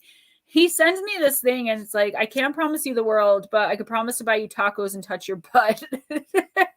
It's just like my morning hilarious message from an old friend. The Chad Smith just stepped in, everybody. The Chad Smith. I don't even have to write Chad Smith anymore. I just write Chad, okay? You just Chad in this house. Richard. Guys, that reminds me, I'll be on Paranormal Chop Shop every Friday from here on out, Lord willing. Richard, participate and belong, enrich your life. The world is starting to embrace an understanding of oneness. As this happens, fifth dimensional communities are starting to form. A caring community is based on heart-to-heart connection, kindness, inclusion, cooperation, seeing the best in others, and empowering them. Does that sound like this chat to anybody? When you are part of this, you feel you belong and are supported, so you want to contribute joyfully for the highest good of all, and your life becomes more enriched. God, you're like a rock star, Chad.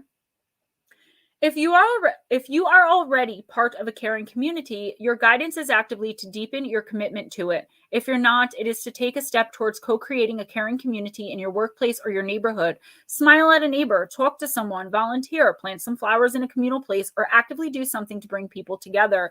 You can make a difference, okay? See how they're holding hands, and they're holding hands with the angel, all right? The angels are there guiding them into this oneness and this love. I'm going to move my lights back for next week. Your community is part of your support system. It roots you in your area. The more you participate, the more you feel you belong, and the safer you feel. Spiritually, it lights up all your chakras. That stinks because I only know I only have like 3 neighbors. I know all of them, but I don't like chill with them. They're all older. During the legendary golden era of Atlantis, the people formed fifth dimensional communities in which they worked and played together in a way that served the communal good. Each individual contributed what brought them soul satisfaction, and this was embraced and encouraged by everyone. Living in a happy, caring fifth dimensional community enabled them to maintain a high frequency, so unicorns are connected to them. Be kind to someone today and actively include someone today, okay? And I always tell you guys at the end of most of my videos, smile at a stranger, go in grace, guys. So Richard, ew, I had a fuzz in my mouth. I actually have to hold the card to get the energy from it. What am I doing? I feel like this card is, it's pretty self-explanatory as far as, be one with your community, get to know your neighbors, but there's more to it than that that's coming from the universe. And that's, the whole smile at a stranger thing. I feel like you might feel a little jaded lately. Maybe you outgrew your friend group that you've had your entire life. Maybe you outgrew a person that you've known your whole life. Maybe you're just spiritually awakening beyond what the people around you can understand. Welcome, Andrew. And, there's nothing wrong with that. But the problem is when you start to feel alone because you haven't made those replacements yet. Okay, Richard? So I feel like whatever you feel like you've lost, whether it's a person, whether it's a community, whether it's whatever you feel like you've lost recently, go out and try to gain it back, right? Because you're going to be able to replace it with something better, something that's going to bring you higher elevation. And I feel like this card really is talking about this chat, this community, you know, and I feel like there are people around you right now that are just like the people in this community, right? You may not be noticing it because you're too busy looking back on what you lost. If this is a love situation and you're still pining for your ex, it's time to move on. If you're having issues at your job, it's time to move on. Now, I know realistically you can't just quit your job right now, like call your boss while we all listen and be like, hey, Gemma said time to move on. But it's time to make those arrangements to do it. So if there's something you really miss in your life, go out and get it back. But don't go back to toxicity. Replace with something better. Oh my God, guys. Stop looking for happiness in the same place you lost it. Stop looking for happiness in the same place you lost it. Now, you guys see me shuffle the cards and pull a random card, right? Quit going back to people, places, and things that make you unhappy. Were you sad when you were getting drunk all the time? Then quit getting drunk. Do you drink every time you see that friend, even though you don't want to drink because it makes you sad? Quit that friend. Does Forever 21 make you feel fat? Tell Forever 21 to F off. Does that lover leave you feeling unlovable? Don't go looking for loving from that lover. It may not be easy, but it is simple AF. Lady Nopingham. I just want to remind everybody that super chats are on, but YouTube is taking half of my super chats. So my PayPal and my Cash App are linked in the description box. No pressure, no worry, no none of that. Just putting it out there into the universe. They took half my stuff. All right, Lady Nopingham.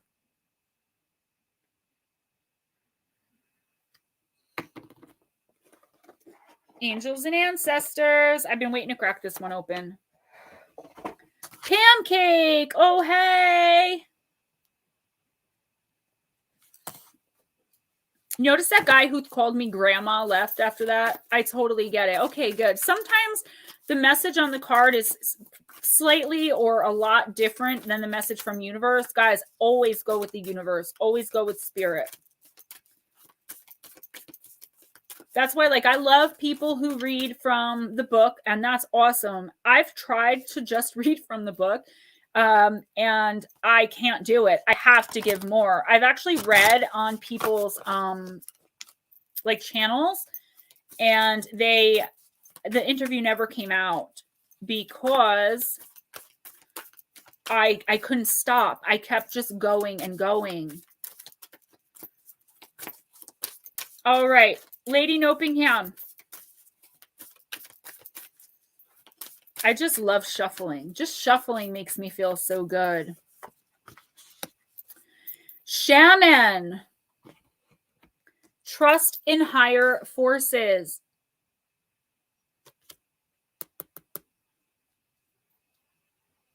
Oh, I'm like, where's the book?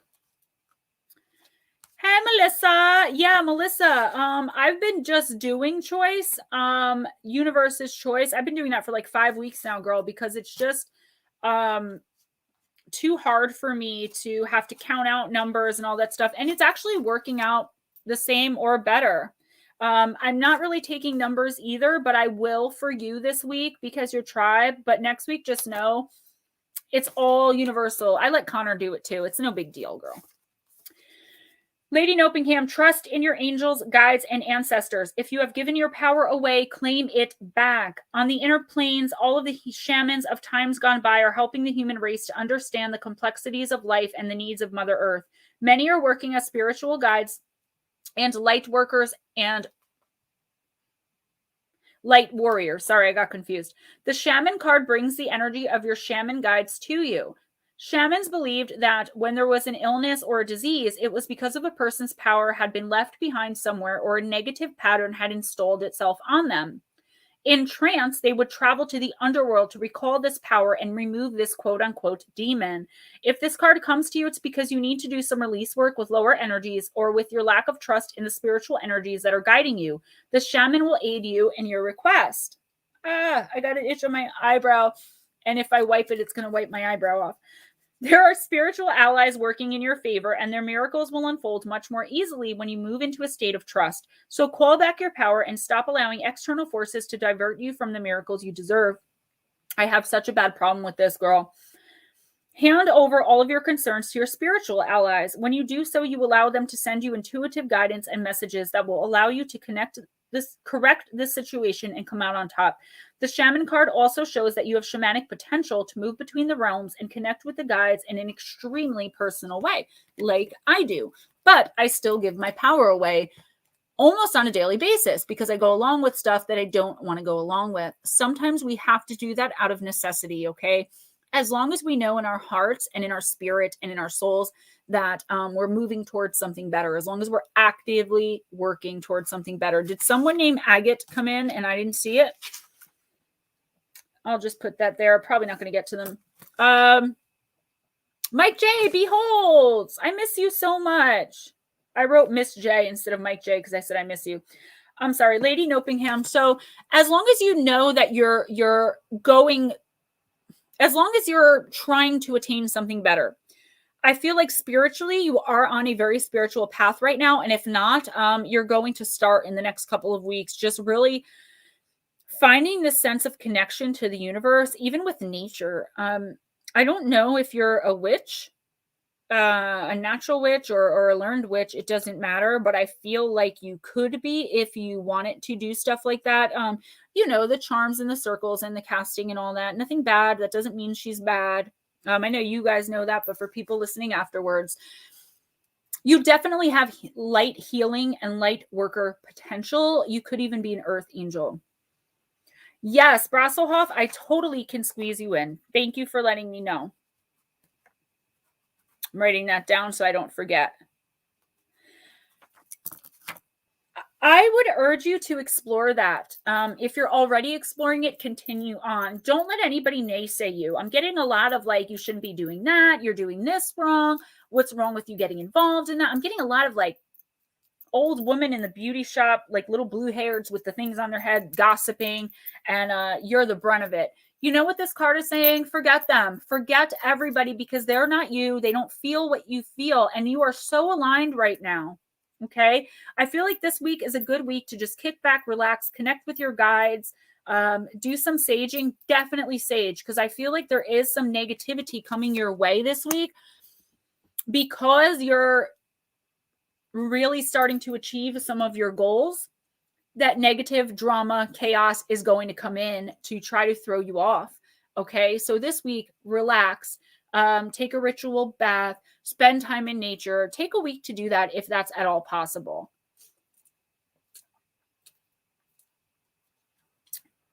And Lady Nopingham, I've been wanting to tell you this. If you share your videos on Facebook, tag me in them, because when I see them come up, I'll post them in my community, but if I don't see them, I can't do it. So if I'm tagged on Facebook, I'll see them.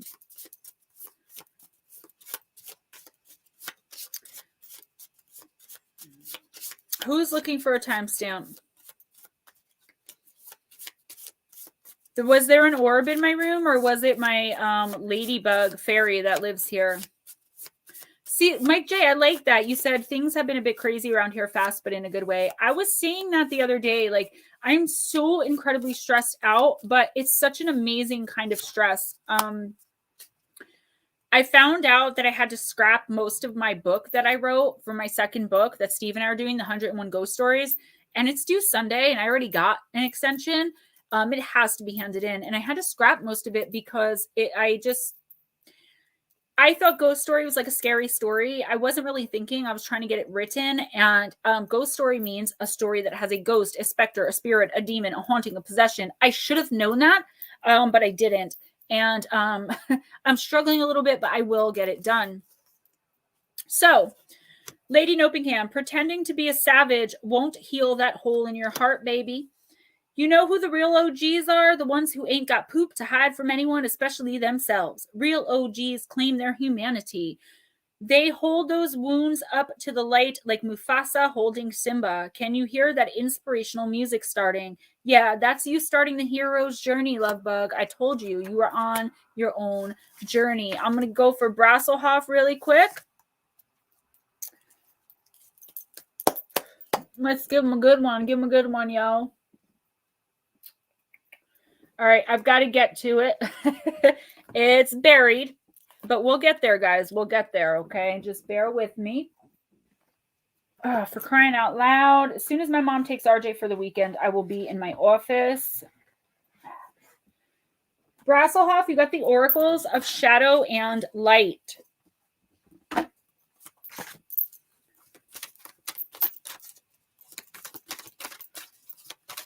It was Chad Smith. I don't know what you guys are talking about. Was there something in my room?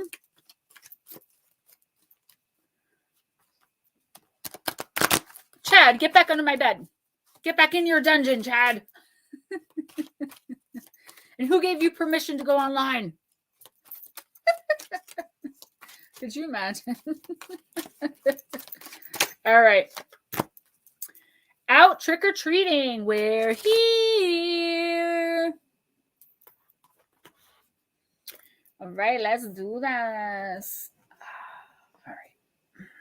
I'm really trying here with the room, guys. All right, card number 5 in the Shadows and Light deck. I don't use this card enough, this deck enough, I gotta tell you. Lady Nopingham says, thank you, Gemma, darling. Amazing as always. You give me chills. Girl, you are so welcome. All right, Brasselhoff.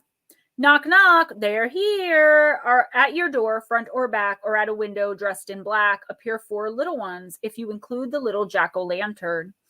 They may look scary, but take some time to discover what they have bubbling away in the cauldron. It could be wonderful, and yet you may be fearful that it's woeful. It's going to take courage to find out the truth. But if you do find that courage, you'll discover that you need not be scared by the appearance of death. He's just here to help you change. And Jack-o'-lantern is here to help you light up something you've been hiding from. The little witch with her apprentice, they are ready to help you understand the depth of your magic. Don't be afraid, Brassel. The trick-or-treaters speak to you. We may look dark and scary to some, but truly we are also fun and peace-loving magical ones. Don't judge everyone by appearance. Instead, understand what lies beneath and discover what it is they want, and then feel out for any strings attached. We want you to exercise your feelings and your clairsentience, the ability to know and not to rely upon appearance for your signals. Then we would like you to meet with us so we can share our experiences with you and hear more of your story as well.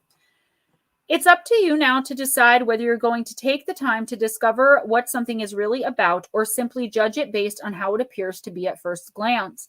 The trick-or-treaters help you see through conditioning and old thought patterns, and as they do this, they may reveal to you a world of more wonder than you thought possible. And all you need is courage. This is exactly what I was saying to you earlier without the cards, right?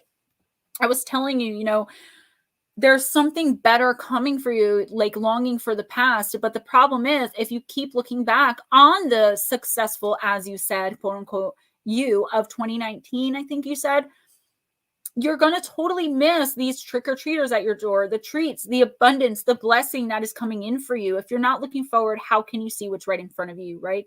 Also, I would warn you against judging a book by its cover. I don't think it's a person, though. I think it's an offer. Hold on. I feel like you're going to be getting an offer. 2. One seems too good to be true, and one seems like it's going to be a hell of a lot of hard work that you don't know if it's even going to work out. Do not go for the easy road. Do not go for the get rich quick scheme, okay? Take the long road. Put the work in. All right. And you will be successful in whatever you put your mind to. I'm also getting females. I don't know if you're married. Someone's not who they seem to be. I feel like they're kind of like putting on a, I don't want to say cute face because it could be a male too. It's kind of somebody you're watching from the wings that you may be showing an interest in. And if it's not a romantic interest, it could be a, that's why she called me Granny. It could just be like a professional interest or something. There's someone that you want to talk to. You want to pick their brain. You're watching them from afar. They come off as maybe like unapproachable somehow. I feel like the universe is saying, just talk to them. You know, tell them what it is you want to know. Work with them, perhaps. All right. I thought I saw a herd of goats run by, but I'm not sure. Oh, you saw them. Yeah. Rob Smith. Okay. So before, I thought you were a troll because you called me Granny. I just gave a girl my number today. Okay. So I didn't want to say that in case you were married, but I want to tell you, okay, first of all, you're looking at someone, like I said, on a professional level where you think that they're unapproachable and like you can't possibly talk to them. Reach out to them. You are going to be successful in being able to work with them and perhaps elevate yourself because they work in the same field as you. Number two, watch out for this chick, okay? The girl you gave your number to. If you're thinking about dating her, I'm not saying she's bad. I'm not saying don't date her. I'm not saying anything like that. I'm just saying maybe get to know a little bit more about her before you get too close or open yourself up too much, okay?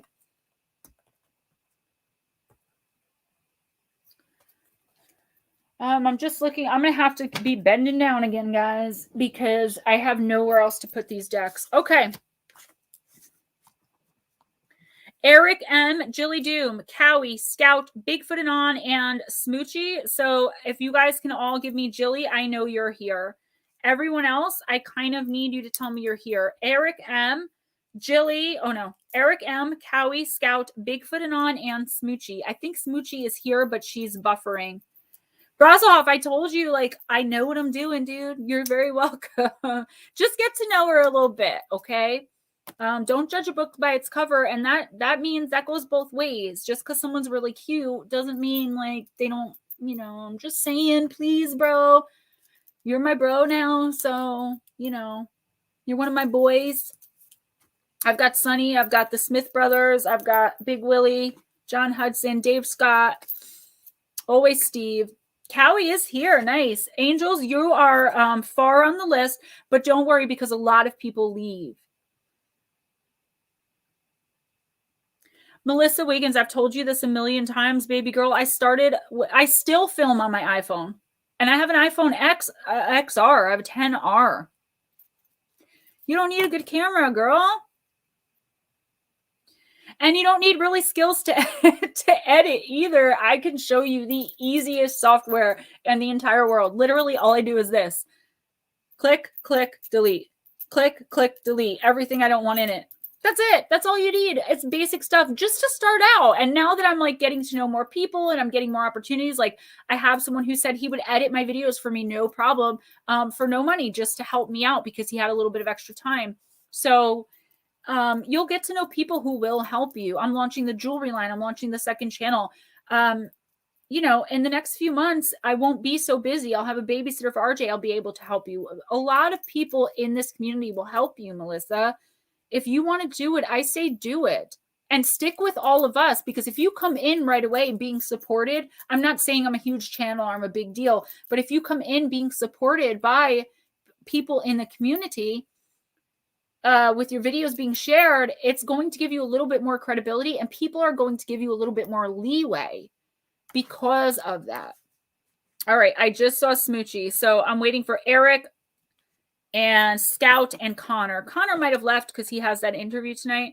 So I'm just going to start with Jilly and Cowie and see if Eric and Scout, Bigfoot show up. Smoochie, you're the last one, but Pam Smith, I missed all that. I'm sorry. I'm just trying to get done here. I have been talking a mile a minute.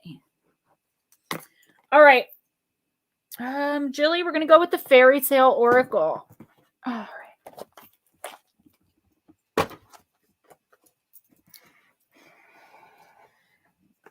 This is a real room. I have so many decks. That's the problem. What are you doing? What are you stuck on? Girl, bye. Okay, Alice in Wonderland Oracle. Girl, bye. I'm talking to you. Looking at me like that. Who do you think you are? Oh, I'm still on camera. Hi.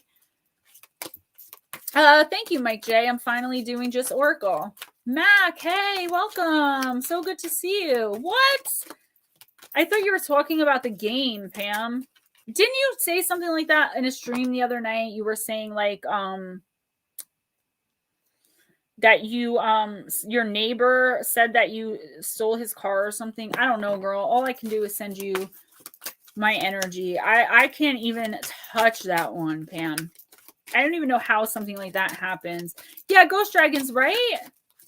All right, Julie.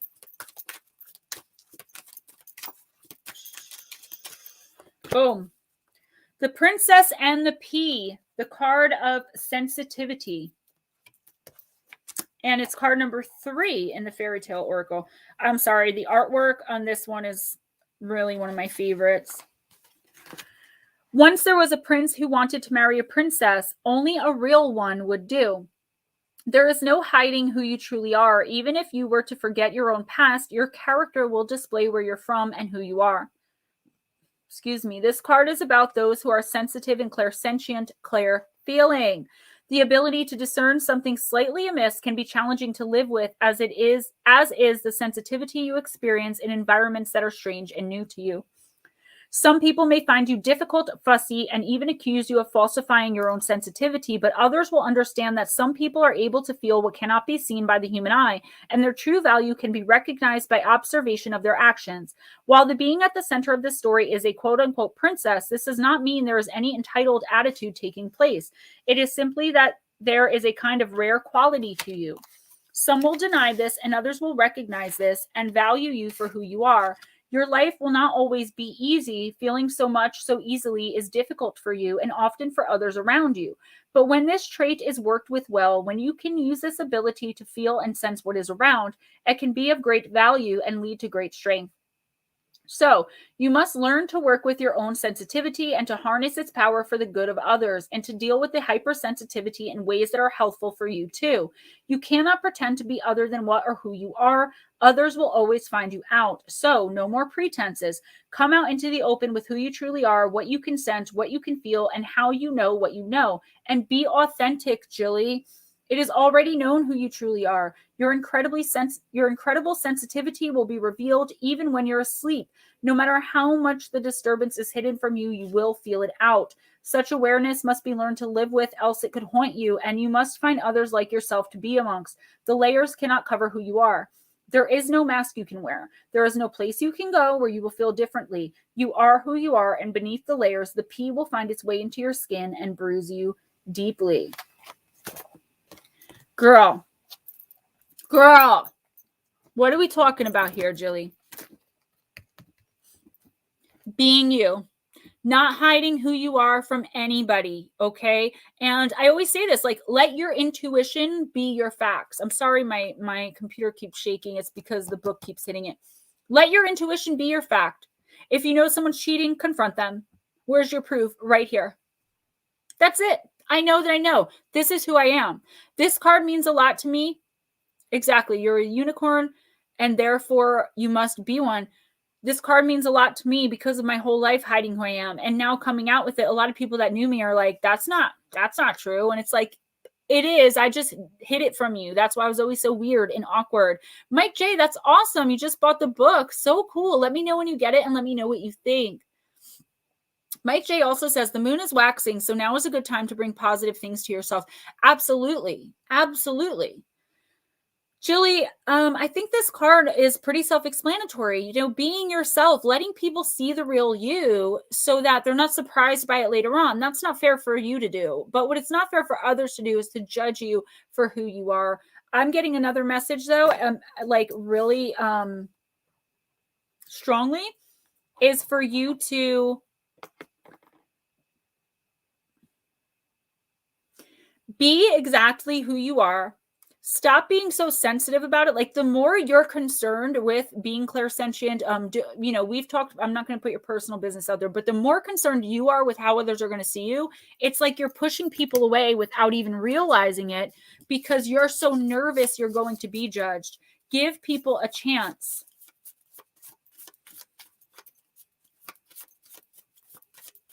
Melissa, I told you that a long time ago.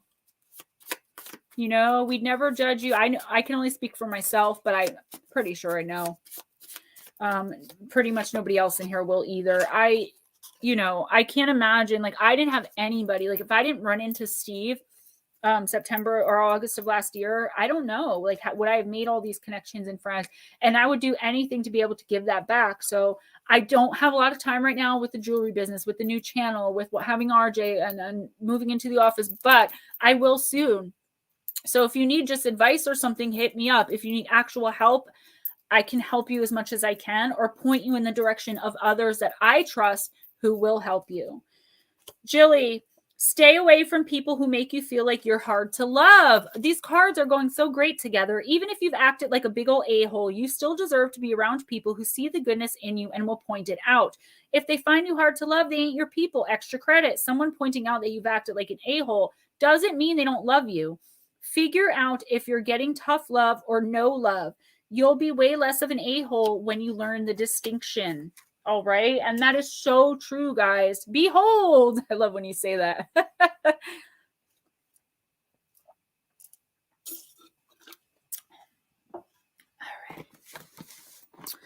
All right. So we lost Julie. We lost Eric. Mr. Cowie.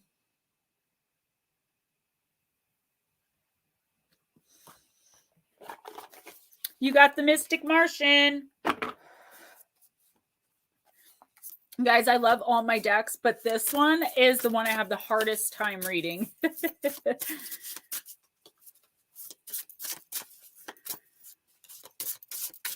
Cowie, I'm still jealous that you're in Hawaii and I'm not.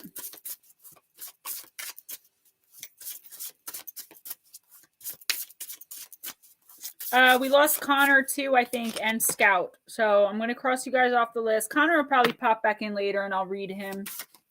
Oh, Scout, you're still here. I'm sorry. I didn't see you. You're next. That was a powerful read, and it was so simple. Do you know what I mean? There wasn't a lot to it. Somebody new just come in. Wolf Haunts Paranormal. Hi. I love that name. So it's Wolf Hunts with the A in there. That's so cool. Another wolf in our crew, guys.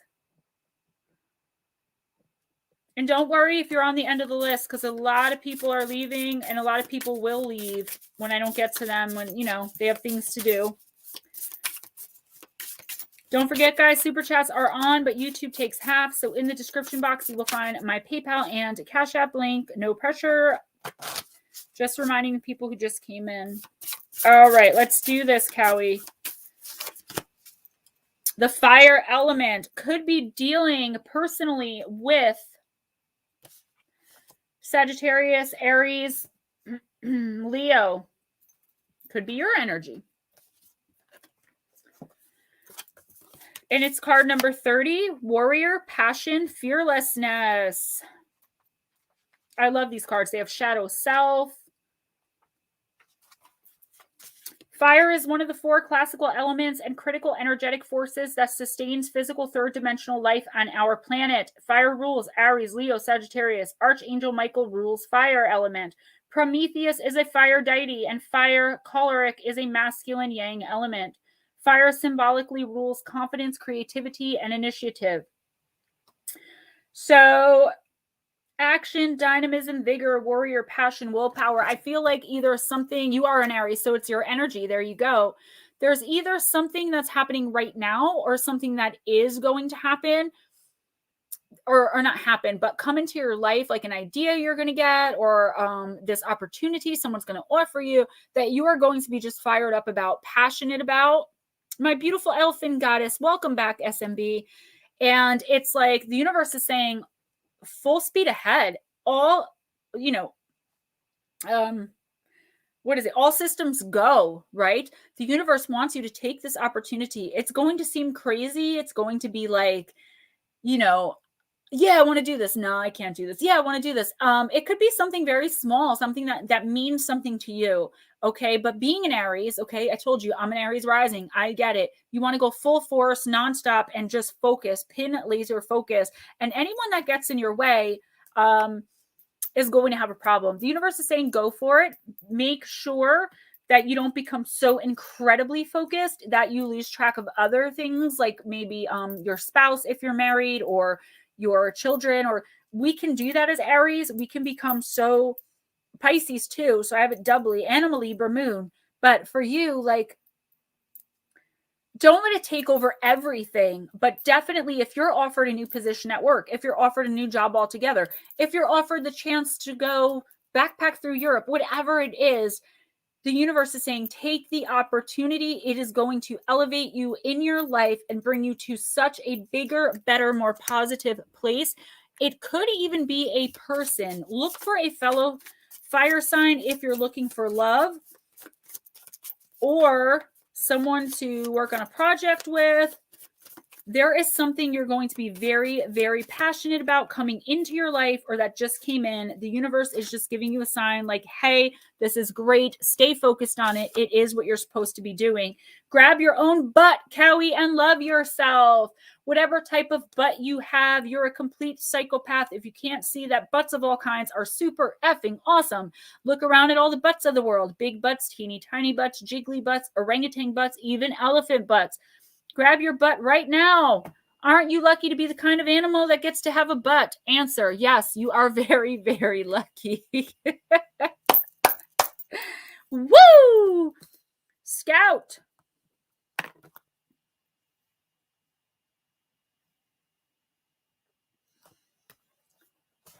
Angels and ancestors. I know, these cards are amazing. You're very welcome, guys. And I brought the Grateful AF ones. You guys remember them last week? They were horrible. They had like all these corny dad jokes they had me telling. Last week was just a bad, energetic, technical week. Wow, here we go. Another one with warriors. So, and I turned right to it. This is crazy. Scout, don't back down. Make your opinions heard and don't settle for second best. A warrior is anyone who is ready and willing to know themselves and do what needs to be done in order to get where they want to be. In this deck, the warrior embodies fierce, primal love, the warrior within, the energy you can call on to protect yourself, even if you don't think you love yourself. If you are exposed to a situation that could be harmful or dangerous, the steps you take to protect yourself are in fact acts of fierce self-love.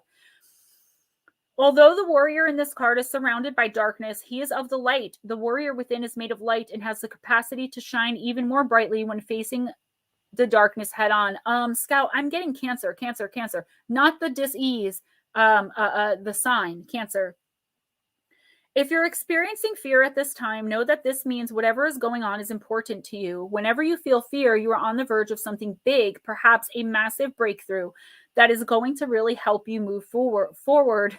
If you have a situation on your hands where you have to face something or someone that's been unsettling you, know that you are being guided to call up your inner warrior. Don't falter and don't be frightened, because you have the energy to protect yourself now and at all times.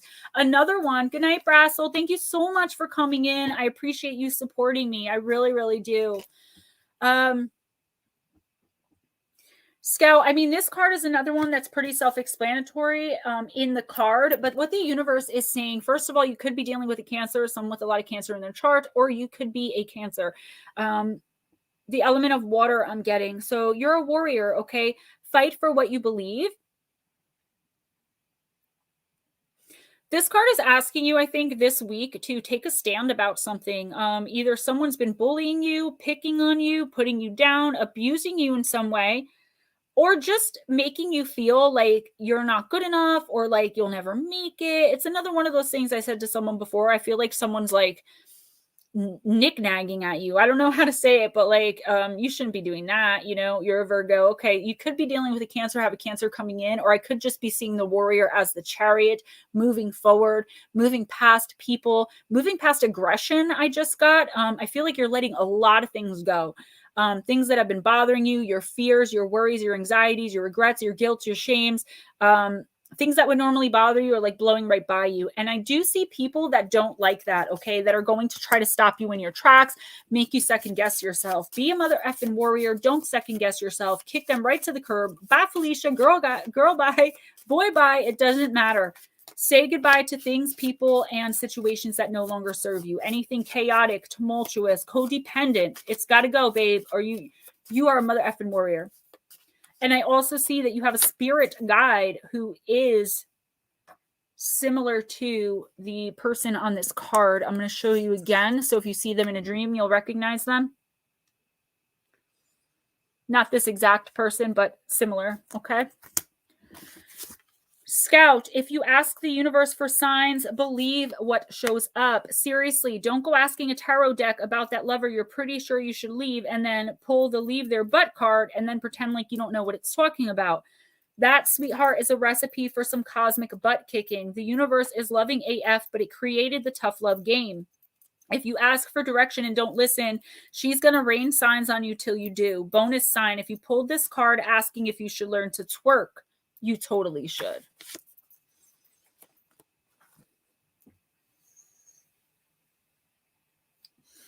All right, Smoochie's next. But I want to call some names of people that are coming up next. I think a lot of them left. So, Chris Jarvis, It's Jack in the Box, Leanne Butler, Ann Palmer, I know you're here. Alien Believer, I know you're here. Sean Crichton, Kingston, and Edna, I know you're here. And then we'll do that for now. And then we don't have that many left. I don't know if we're going to make it though, guys. So I got to hurry. All right, Miss Smoochie. Can one of you let me know who's here and who isn't so I don't have to keep... Smoochie, you're so funny. Scout, Inquirer, wow, I truly felt this. Thank you, Gemma. You're very, very welcome. Is Jarvis here? Oh, Smoochie anyway. So, Dark Mirror, Smooch.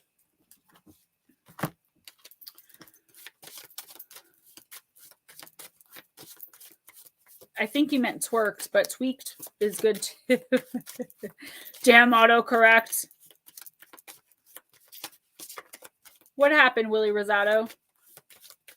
Wolf, Haunts, Paranormal. I hope that I can get to you. It really depends on how many people left. Angels, I got you, girl. All right, Smoochie. Oh, you got the one good card in the Dark Mirror deck. Aren't you special, girl? The card of the child I was meant to be. And I just remember that this card is good. It's card number 8 because I remember this lady that's on the card and saying, this is a great card and it's in the Dark Mirror deck. I remember saying that. An instant of clarity is the light I needed. Tones of lemon yellow and plum magenta with castings of blue sky and bright morning white. Sky blue, I'm sorry, and bright morning white. The serene face of a woman with gentle gestures holds a small growing plant made of dreams and new leaves.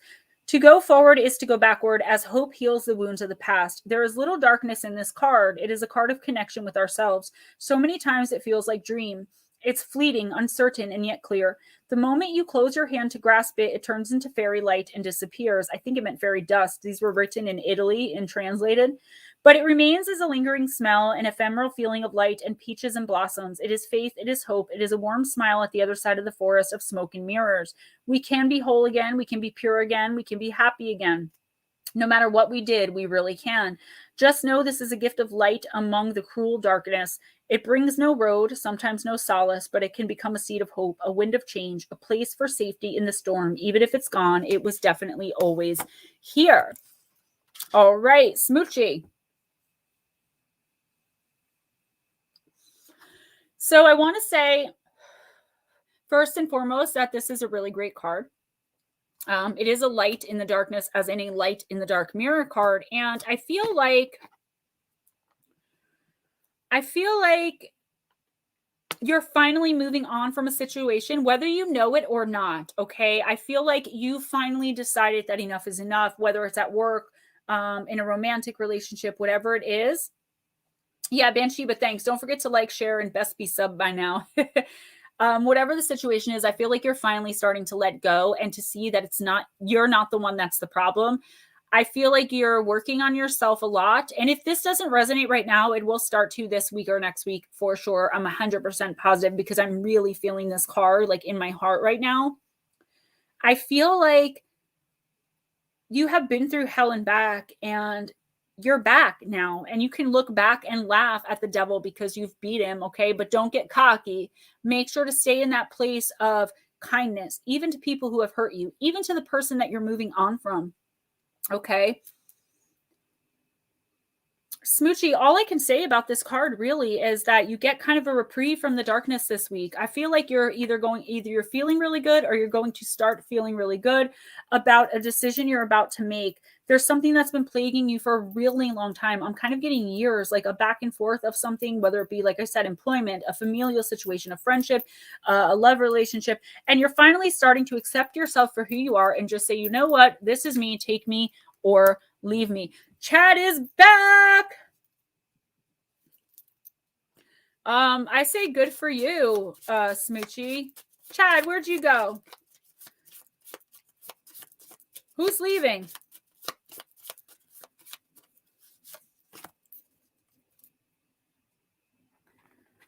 Mr. Smith. I don't know who that is. Smoochie, manifest the F out of your dreams. The most vulnerable thing to admit to is not your deepest wound. It's what you really, truly want. We're talking your biggest, crazy-assiest dreams and desires. Be vulnerable, at least with yourself. Write that stuff down. Make a to-do list and maybe even tell someone. Make it happen. You can do this. Yes, you got this. There you go. So it's Jack in the Box. He's probably here and I can't see him for some reason. Leanne Butler left. Sean Crichton, Kingston, are you guys here? 405er Soul Survivor. I wrote Froze, Rooted in Sacredness. Banshiba, I know you're here. Shauna and Blue Crossroads are here. Sweetly Morbid Bear is here. Nightmare. Melissa Wiggins. Angels Our Life is here. Willie Rosado is here. Nick. I know Be Kind is here. Chad is here. Donna.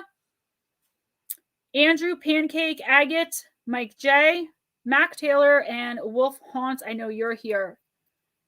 All right, I'm gonna check you guys off. So please make sure if you leave, let me know. Otherwise, I don't want to call all you guys again, even though I probably will. 405 are here. If you're looking for me, I'll be on the block. All right, Nightmare, Skip you got it. All right, I'll call you guys again.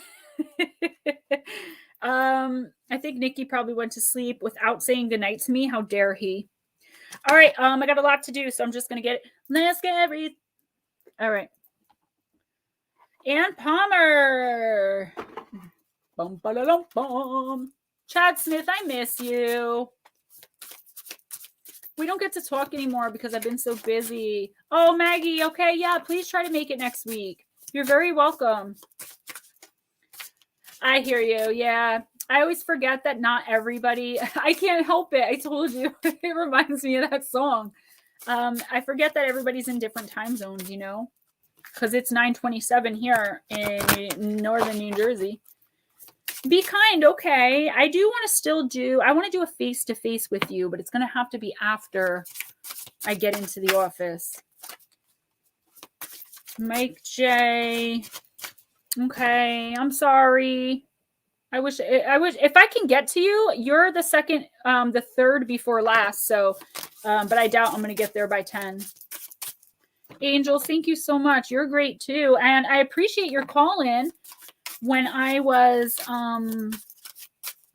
on Lynn's show the other night. That was awesome getting to speak to you. Wolf Haunts, why didn't you say so? People on the other side of the pond go before anyone else. I'm sorry, guys. I'll do Anne and then Wolf because you're here at 4:30 a.m. That's pretty gangster. Mike J, I know you stopped in last week, I think it was, but you didn't stay. And I remember I had said something that I thought offended you. Okay, Gemma, stop talking so much. Anne, you got the Watchtower of the East. Spring.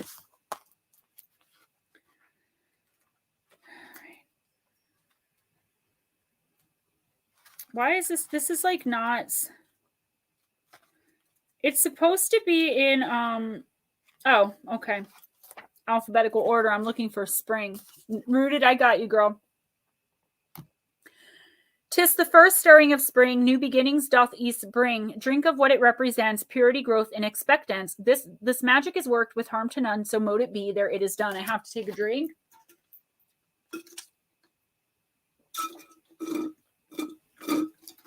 Sorry. And calling the guardians and gatekeepers of the East, the season of spring brings you fresh ideas as it works in conjunction with the element of air. Aquarius, Libra, Gemini. By visiting the Watchtower of the East, you are being assisted in your journeying work through meditation and connection with the astral plane. Inspiration, creativity, and aspiration grace you. The East will assist with writing, tests, poetry, communication, and intelligence. Now's the time to connect with the God in his boyhood and the maiden aspect of the triple goddess to plant your seeds and dream big so that the guardians of the East can usher in all that is needed for you to achieve your goals. The color yellow represents the element of air and should be used in accordance with your magical workings at dawn. Spring heralds new beginnings for you as an association with whichever card flanks this one. There is no other card. Work with the element of air to enhance your meditative and visionary skills. You will be assisted in a test or exam that is coming up. Your creative juices are flowing. This is a good time to pen your ideas, cast your spells at dawn. So I feel like spring, you know, that's like a rebirth. You're going through or going to be going through very soon some kind of really big transformation, whether of the mind, body, spirit, soul, whatever it is. I feel like your beliefs may be changing a little bit. I also feel like ushering the new, like you're ready to move forward from something that's been holding you back for a really long time. And this is another thing that keeps coming up week by week. Getting rid of, walking away from people, things, situations that no longer serve you. I feel like you're really, really ready to do this. Whether you're going to do it or not is a different story. But I feel like it's the perfect time in your life for you to be able to have no regrets in going forward and not look back. Stop regretting so much, like things that you did in your past. I feel like you could just be in a really good place right now and like feeling like you're like in the spring of your life. If you're religious, make sure you're going to church. If you're not religious, you know, try some meditation. But I feel like, again, this is another kind of good card where it's just springtime rebirth. I know you're not a witch, so I won't give you the witchiness of it, but I feel like this is a good time for you to start new projects. This is a good time for you to at least write down what your ideas are if you want to start a new project and you can't, like starting a garden, you can't do that in the winter. Courage is knowing it might hurt and doing it anyway. Stupidity is the same thing. That's why life is hard. What's the difference between courage and stupidity in your life? A big part of adulting is not crossing the line where your rebelliousness turns into recklessness. The people who ride this line most gracefully usually have a clear eye on their values and a good friend or two who will tell them when they're being a dumbass. If you can't decide if you're being brave or stupid, call a friend. Hint, don't call a dumbass friend. Yeah, that's another thing. I lost it.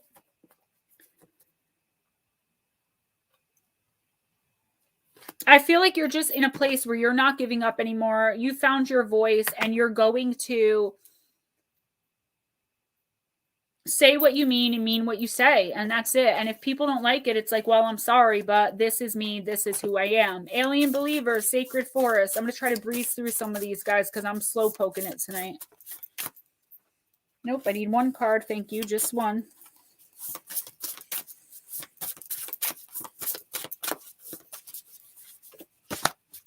Ancient Oak Spirit, the card of strength. These are some great cards. Oh, I'm sorry, Wolf, you're next. See what I mean? You got to keep telling me. Walking softly into the forest, you can hear the deep, sonorous voice of the oak. When the great oak spirit speaks, the forest becomes still and listens. Although you may not be consciously aware of them, powerful and profound messages seep into your soul and can be felt in the core of your being. This card represents standing strong in your truth. It appears as a sign that you need to step into your strength, or conversely, when you are responding to a situation with too much strength. Recall how a strong wind will cause the flexible willow to bend, but the rigid oak branch to break. The appearance of ancient oak spirit may also foretell mystical experiences ahead.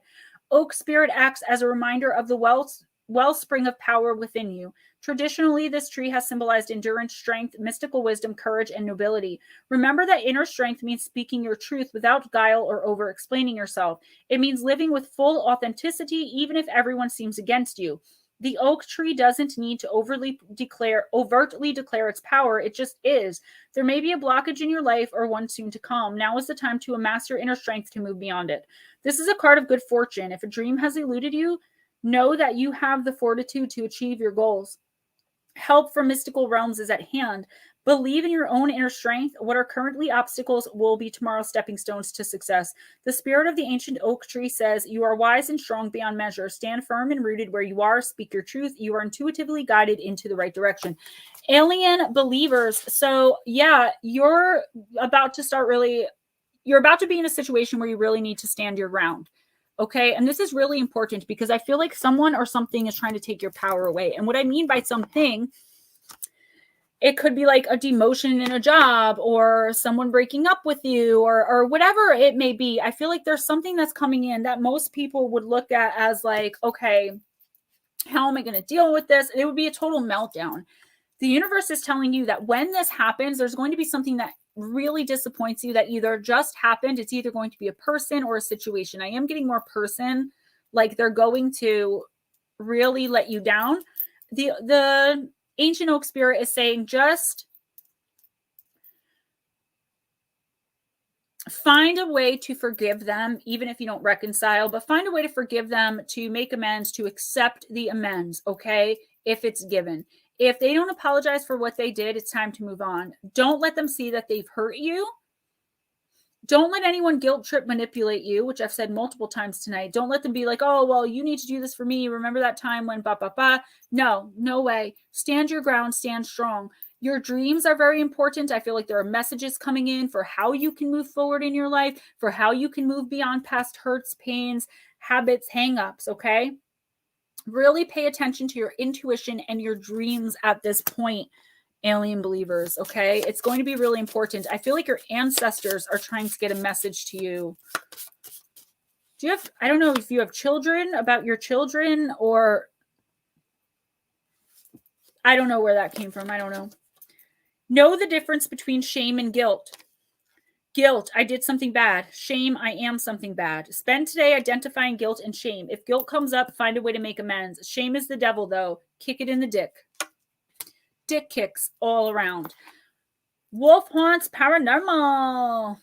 Is Sean Crichton and Kingston here?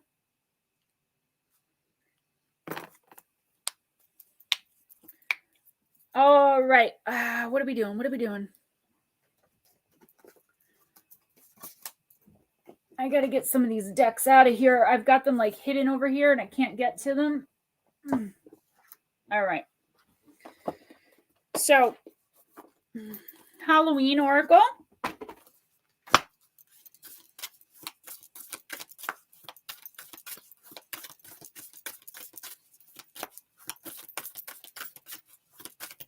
You do have kids, alien believers? Because I feel like, I don't know, your ancestors are trying to get a message to you about your kids. I don't know. It's not a bad thing. Don't think that like, you know, something's wrong with your kids or something, but they are trying to get a message to you about a struggle one of your children or your kids is having. Just pay close attention to your dreams, your intuitions, and thoughts in your head that you know aren't yours. Wolf haunts. Yeah, dick kicks everywhere. Skull of darkness, blind spots.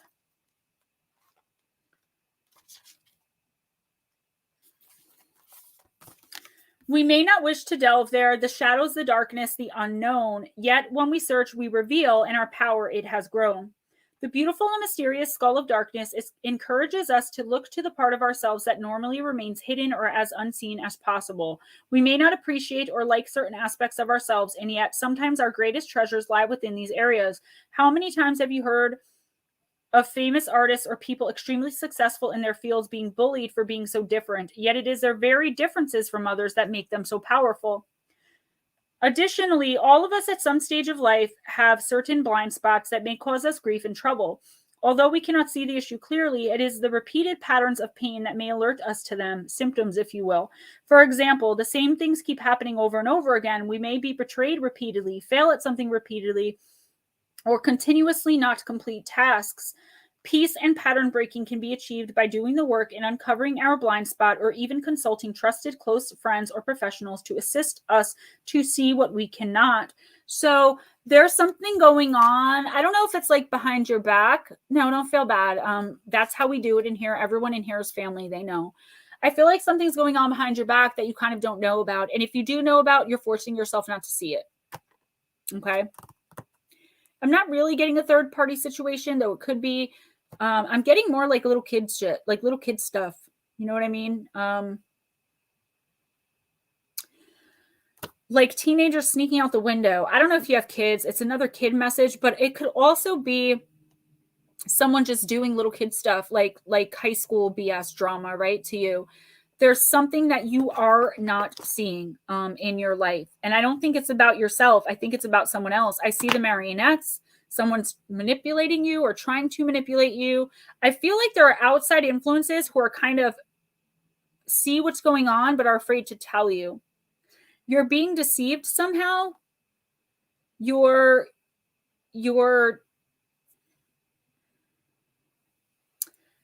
I feel like you really have to open your eyes and take a look at everyone around you, because there's something going on behind your back. It's a blind spot to you. Like this person who's doing this, you love them, you care for them, but they keep doing it over and over, over and over. But you have, it's not even like a blind spot. It's a soft spot that you have for this person. You're constantly defending them. You're constantly sticking up for them. You're constantly making excuses for them. You're constantly enabling them. You're constantly accepting how they treat you. No, it's not just about having kids. Like I said, it's like high school drama stuff, like little kid stuff. Yeah, someone's definitely being deceitful with you. And I think deep down, you kind of know. But again, you like love them so much, or you feel bad for them. There's some situation and someone's like really taking advantage of you, really manipulating you. And it's a bad situation to allow yourself to be treated that way. I feel like instinctively you either do know already, or you're going to find out really soon what's actually going on, or you're going to confront it. And, you know, the universe is saying you deserve way better. Don't be treated like that. Step into your power, put your foot down. Okay. And make sure to keep your secrets like really tight this week. Don't tell everybody what you're planning kind of this week. Just keep it to yourself. There could be a lot of jealousy issues going on around you too. Grab life by the balls and make it your bitch. Sometimes life is just waiting for you to meet it with the same level of energy it's been stomping with you. And when that's the case, sometimes you just need to get all alpha dog on it and be like, listen, B, note of caution. Make sure you know what you want in life. Make sure you know what you want life to do when you get its attention. Keep hold of life's balls and point them where you want it to go. Otherwise, that mixed metaphor is totally going to pull on the leash and poop on your lawn. Yeah, pay attention for backstabbing, jealousy, all of that kind of stuff. You're very, very welcome, everybody. Very welcome. So Aunt Edna, 405er, Rooted in Sacredness, and Bathsheba, Shauna, Blue Crossroads. I'll stop there, but I really, really have to use the restroom. I'm sorry. I didn't want to take another break. We have an hour left, guys, so smoke them if you got them. I will be right back.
Oh my God, guys, I got to tell you the funniest story really quick. So the other day I was getting dressed and getting ready to go out.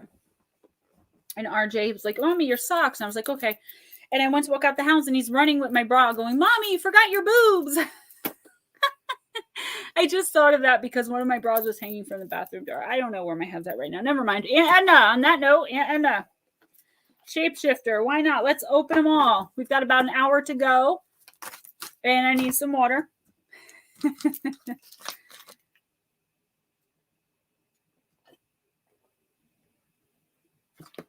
Wolf Holmes Paranormal, thank you so much for this opportunity. I've never got a reading in my life. This was an experience. Yeah, and you know, if you don't feel like it's resonating, I think throughout the week it'll start to, and you'll start to really understand what I'm saying. Gordium85, welcome. So if you, you know, don't really get it right now, you will, I promise, because it happens to a lot of people. They're like, thanks for the reading, but you were wrong. Not, you didn't say that, but like people say that, and then they come back and they're like, oh my God, you'll never believe what happened. Sci-Fi Master, welcome. Yeah, Sci-Fi Master, you've never been read before. I can, 1, 2, 3, 4. You're gonna have to wait. I have 5 people in front of the first, like person who left. So if you can wait that long, I can squeeze you in. What was your name again? Sci-Fi Master. Please remind me so I don't forget, that you'll be coming after Blue Crossroads. And then we'll have Sweetly Morbid Bear, Mel W, Angels Are Life, and Willie Rosado. Then Chad Smith, and we'll go from there. All right, I guess this card wanted to pop out for you. And a Little Red Riding Hood, I am not a victim. No, you certainly are not. And that's card number 3 in the Oracle of the Shapeshifters. This is one of the first decks I got. It's absolutely gorgeous. You are changing the way you view yourself and speaking up and out. Others see you as an advocate for justice and fair play. Absolutely. You defend others by being who you are, simply by refusing to hide away or be fearful. By waking up every day despite hardships, you are showing so many the way to live. You've made friends with your strength, and while people have mistaken you for a pushover, you know when the time comes that you are a strong person who cannot be stopped. Like a wolf, you have fur and claws, and brothers and sisters who will help you. If you only so much as call on their energy, abso-freaking-lutely. But to find them, you must connect with that wolf within. It is time to travel on a new path, crossing a wood that seems empty and cold, but you will not be alone or as helpless as others seem to think you'll be. You are not prey. You will have strong and unconventional allies, and you will travel at night across lands, and all will be magical. You have strong allies around you now, but connect most to the spirit of the wolf. The wolf knows how to run with the pack and how to stand alone. Like the wolf, you must be prepared to defend yourself, even if it means facing a fight. There is time to stand your ground and face the enemy. The time has come, brave one. Little Red Riding Hood speaks to you. Once I was hunted. I do not hunt in return, but I now watch. And I am strong. I am myself, and I am proud of who I am. No one can harm me now that I have this knowledge. And with my mystic familiar, my lonely wolf by my side, I continue to walk my path. While I have lost some of my innocence, I have my life, my strength, my voice, my ability to stay being myself no matter what others say or do. I will not be a victim. I am not a victim. I am alive. I will never give myself up to their chase. I will stand clear and strong, and I will know that the path I take through life's dark forest will be one I walk with courage and the protection of my unshakable companion. I will flourish, and I will never give up. Once you are mistreated, it's true. Once you retreated, that's also true, but no more. Now you are strong, and you are not the sum total of bad experiences.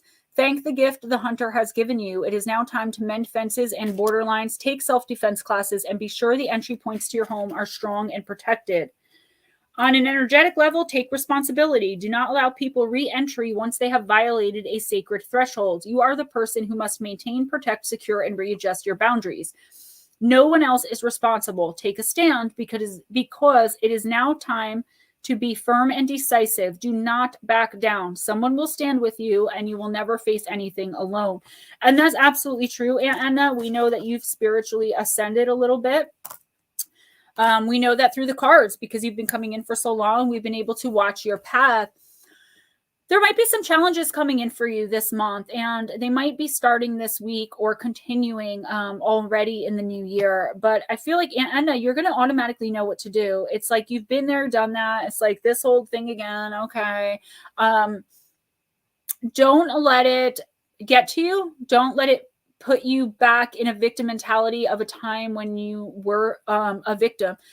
Make sure you stand strong. Make sure you are always yourself. Do not back down when someone tells you that, you know, your journey is not like that what you're doing is wrong. What you're doing for work, you shouldn't be doing. The volunteer work, you shouldn't be doing. You shouldn't be coming into these streams. You shouldn't hang that picture in your house. Whatever it is, stand your ground, stand strong. And when someone comes in and tries to knock you off your course, because there is, I'm getting demonic, but I think it's just really like lower vibrational. Someone with a energetically vampiric attachment is coming into your life, and they're just going to try to suck the life right out you. Make sure you keep yourself protected. Keep your home protected too. Secure your ground.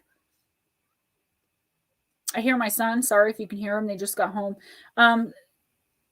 Secure your home. You can Google how to do that. You will find ways to do that.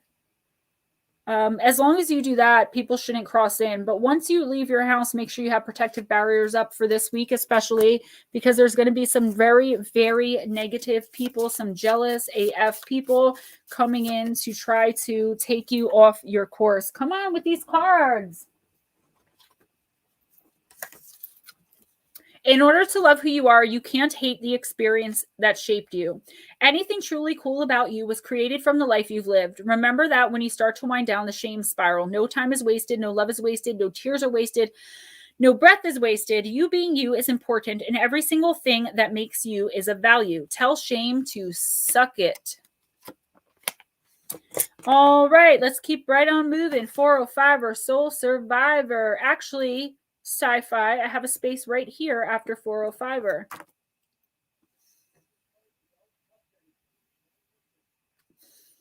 Sorry also if you hear Ray arguing with my son. It's because I'm vaping in the room and my window's open, so I apologize. All right. 405er. 405er. I'm just a soul survivor. Yeah, I cannot. Every time. You're very welcome. I put you first before people because everyone knows that if it's your first time coming in or getting a reading, okay, you do get to skip a little bit as best as I can. It's no disrespect against anyone else. It's just to make sure that maybe you'll want to come back. You know, maybe you'll want to sub my channel and maybe you really need the help and that's what brought you in here. All right, 405er. Grove in the House of Night. Card number 21. I, Nyx, the goddess of night, invite you to my grove to heal your wounds and mend your heart. Now is the time to apologize to anyone you've harmed, make your friendships whole again, and choose healing over anger and pain. Choosing my beautiful grove is a powerful sign that you are at a wondrous and strong time in your life. Show compassion and kindness to others. No one is perfect, yet imperfection is perfect as it gets. If you're hurting, know that it will pass and that I watch over you. If someone you love is hurting, take this time to be there for this person. The sacred grove heals all aches and pains, especially a heart that has been wounded. So you're going through some stuff right now, okay? I got really clearly for some reason when I was reading that you're going to have to be the strength for someone who's going through some stuff as well. And I feel like you really need to take some time to relax. I feel like if you meditate, if you pray, whatever it is that you do to get in touch with your divine, with your higher self, okay, you're really going to need to connect with that energy. You have some troubles coming in, but the universe is healing you from things of the past. I feel like, and this has been a running theme all night, and it happens every week that there is one, that you're kind of moving forward from old pains, from old hurts, from old, crap, and from people. You're growing, you're changing, and the universe is smiling upon you, right? The universe is so thrilled and pleased with your growth and strength. Please stand strong, just like I told Aunt Edna. Be the warrior, be the leader of the pack, be the lone wolf if you have to be, but stand your ground. You've earned your position, okay, 405er. You have earned it. You have the scars to prove it, the battle scars. Don't let anyone knock you off course. I'm getting a love relationship where someone maybe isn't treating you the best, or there's some kind of codependency and chaos there. Stand your ground. Don't be anyone's whipping boy. Don't let anybody, even at work, I'm getting it could be work, whatever the situation is that's chaotic, that you're feeling disrespected, unappreciated, make sure you stand up for yourself, okay, with respect. Treat everyone with respect, even those that don't deserve it, okay, because there have been times where you didn't deserve it and you may have gotten it, and especially if you didn't get it, okay. Be kind, show compassion, offer forgiveness. It doesn't mean you have to reconcile with the person that hurt you or did you dirty. It just means it's for you to find peace. The universe wants you to find peace in your past mistakes.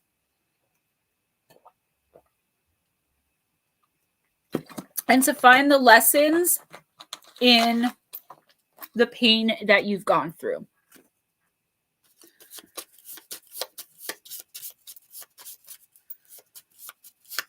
All right. The moment you start acting like life is a blessing, it starts feeling like one. I think I might leave the affirmation cards out. It might give us a lot more time. Get grateful, get grateful, get grateful. If you're looking for answers, the easiest fix to any problem is to start with gratitude. Look around and name something that's awesome. Do you have a truly amazing cat? F yeah. What's awesome about your cat? Aren't you glad it's alive? Do you hate cats and don't have one? Isn't it amazing that you don't have to live with one of those furry little creeps? Okay, now keep going. Maybe start a gratitude list. Guys, I'm going to leave the affirmation cards out to try to get through quicker. If you really want one, let me know and I will pull one for you. Rooted in Sacredness, then Bathsheba, Shauna, and Blue Crossroads. Guys, all of you, let me know that you're still here, still waiting for your reading.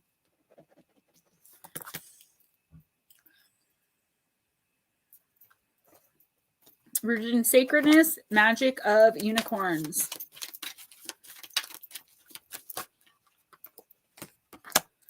Your personal unicorn, bathe in pure love. Stay open to unicorn magic, and it's card number 1. Sci-Fi Master, I just read for you. I just read for you, didn't I? Yeah, I just read for you. Rooted in Sacredness. Yeah, okay. Card number 1. And then we have Shauna, Blue Crossroads, Bathsheba, not in that order. Sweetly Morbid Bear, Melissa Wiggins, Angels Are Life, and Willie Rosado. I need Willie Rosado. Blue Crossroads, let me know you and Shauna are still here. And Ban, I haven't seen you in a minute.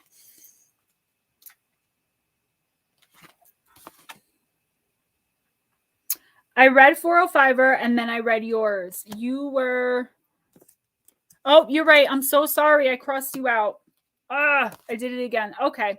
I already pulled Rooted in Sacredness' card. I'm so sorry. I thought that I... Okay, whatever. I messed up. I apologize. Okay. Rooted in Sacredness, then definitely Sci-Fi Master. Your unicorn journey starts when you reconnect with your own personal unicorn. At a soul level, you have known this beautiful being for aeons, and it is overjoyed to meet you again. Each time you receive this card, you form a closer bond.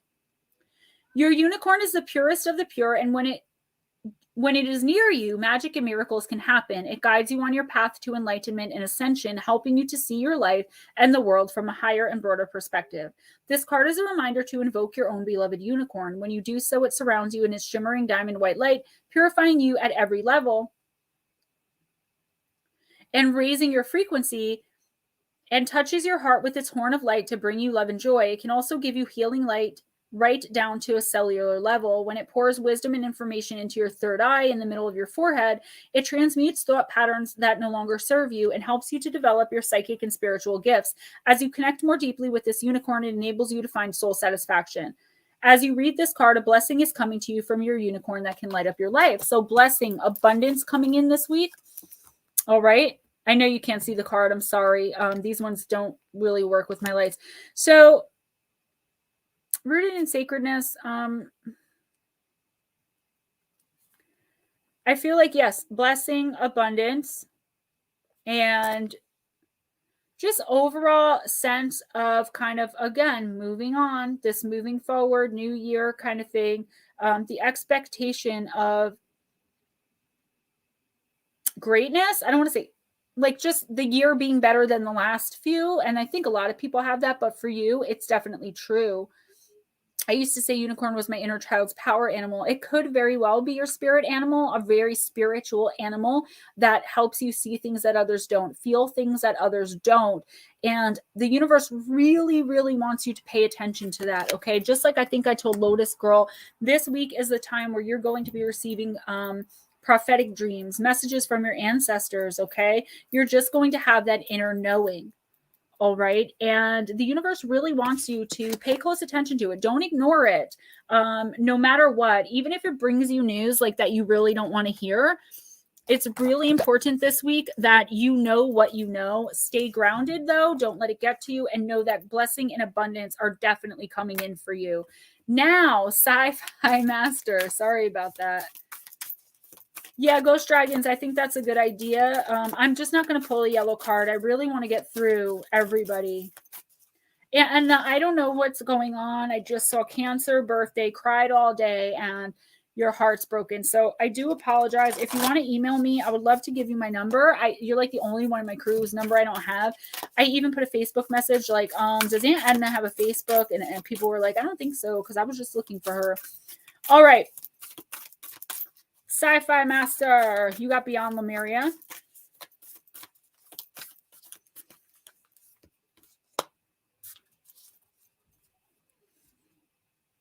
All right, Blue Crossroads, I see you. Thank you. That really frees up some time for me. Sci-Fi, you have new blueprints. I swear it's a theme this week, guys. You guys are absolutely killing it in life. Just moving on, all of this ascension, this love, this greatness in everything you guys do, abundance and blessing.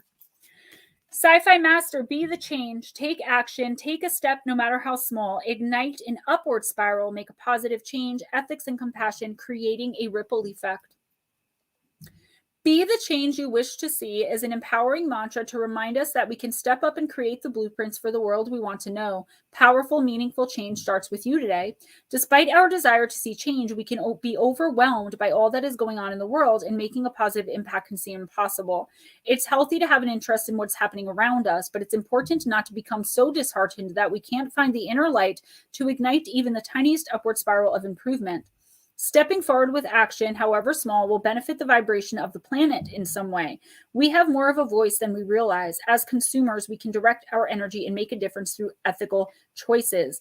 By stepping out of our own needs and wants, we can help someone less privileged. Consider how all beings can co-inhabit the glorious planet. Could you design a blueprint for ethical, compassionate, heart-centered living? What would the guardians of this earth need to be? How would they feel about themselves? And what can you do to uphold this? The divinatory meaning. This card inspires action, no matter how small, that will create a ripple of light in the world. You are part of a bigger picture, a greater story, and your actions, your choices, your presence are making a difference. You have more power than you realize. Focus on what you can do and do it well. Change takes time, so make plans and start now. On a smaller scale, I'm getting Sci-Fi that it's time for a change in your life. I feel like you're stuck, you're stagnant, either in work, in a relationship, just in general, okay? And the universe is telling you, like, it's time to push forward, that even the smallest step forward is a step forward. Even the smallest thing you do can change everything around you. The universe is offering you, I'm seeing abundance and blessing, but there's something blocking it for you. I feel like if you would just open up to the fact that there is a universe that's working with you, that there is something bigger than yourself that's helping you. You have got to get out of whatever this situation is. It's either work or love. You have to move on from this. It's not good for you. Okay? I see codependency. I see chaos. Again, I see like this tumultuous drama, this back and forth. Should I stay? Should I go? If that's not happening already, you're lucky. You may have the opportunity to change it and stop it from happening this week. The fact of the matter is, if somebody is doing something wrong to you, you need to confront them. If somebody is not being honest with you, you need to confront them. Know that you know. I say it over and over again. If you just know something in your gut, if you're a paranoid person all around, but know what you know, confront people, okay? I really think that once you get rid of like the excess, do a clearing under your dressers, under your bed, vacuum. I told you someone this before, just like kind of clear your space also to make room for new energies to come in. Well, I just really went into a trance on that one and it gave me a little bit of a headache. There was so much information pouring in. Do a spring cleaning in January, okay? It's time to get rid of some stuff. You have some things that have some negative emotional attachments, things that exes gave you, things that you got from yard sales that had attachments. Oh, I'm not doing these. Wow, that was really powerful. That's never happened before. Bathsheba, are you still here? Then Shauna? Yeah, you're a wrench. You should be able to put email up. All right, Shauna, while we wait for Rooted in Sacredness. Oh, no, I'm sorry. While we wait for Bathsheba. Sorry. Melissa Nicole, welcome. All right, Shauna. You're very, very welcome. That was amazing. You're very welcome. You are amazing. It was. That was a lot of information overload. All right, I got her. Elle Qui right here. Thank you, Melissa. Thank you so much for being here. Reading or no reading, I always appreciate the support. Willie, you are coming up very, very soon. Shauna, she who enfolds. Etriente, swath, embrace, self-care.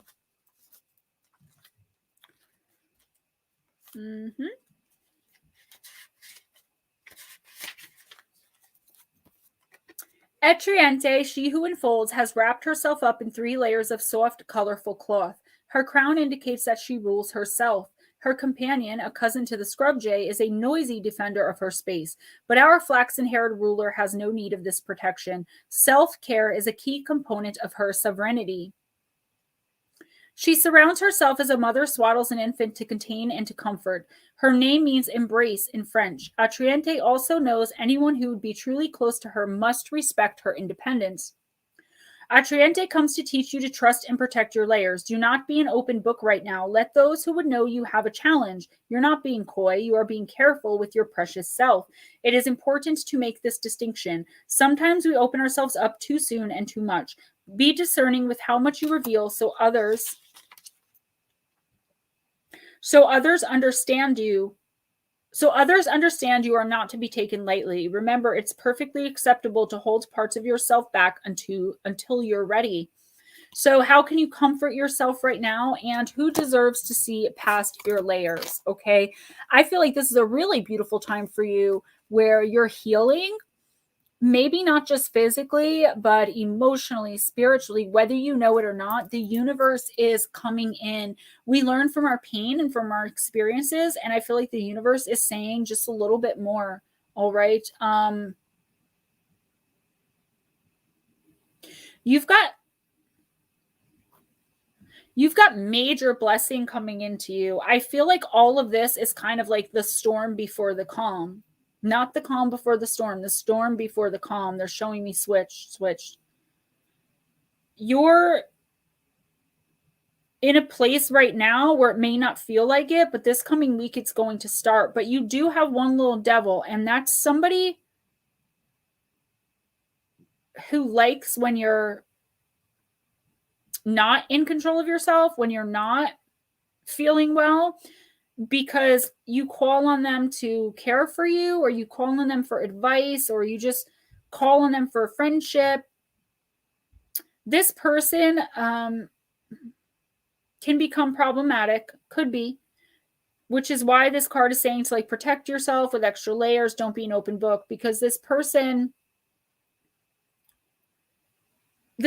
vampiric energetically. Even though you don't see it right now, when you're reaching out to them and when you're talking to them, they're actually sucking out more of your energy, which you don't need right now if you're sick. The universe is saying just get through it. The storm before the calm. I keep hearing that. Shauna, you're going to be just fine. Blessing and abundance and the repayment of the universe for all the pain that you've been going through, for all the mistakes that you fixed, for all the love that you've given. Like that stuff's all coming back around to you, the goodness of it. But you've got to be a little more patient and you've got to make it through. I feel like this week is going to be a time of introversion, not really reaching out to anyone, hanging maybe with Blue Crossroads, and kind of, if you can take off work, at least for one day, you really need to spend some time like just you. Keep yourself protected from negative energies, negative entities, spiritual vampirism. As long as you keep yourself kind of by yourself this week, I feel like you're going to start on this forward journey. You are on the verge of ascension, Shauna. I think I've said this to you before. When I see your energy, it's different than a lot of other people's.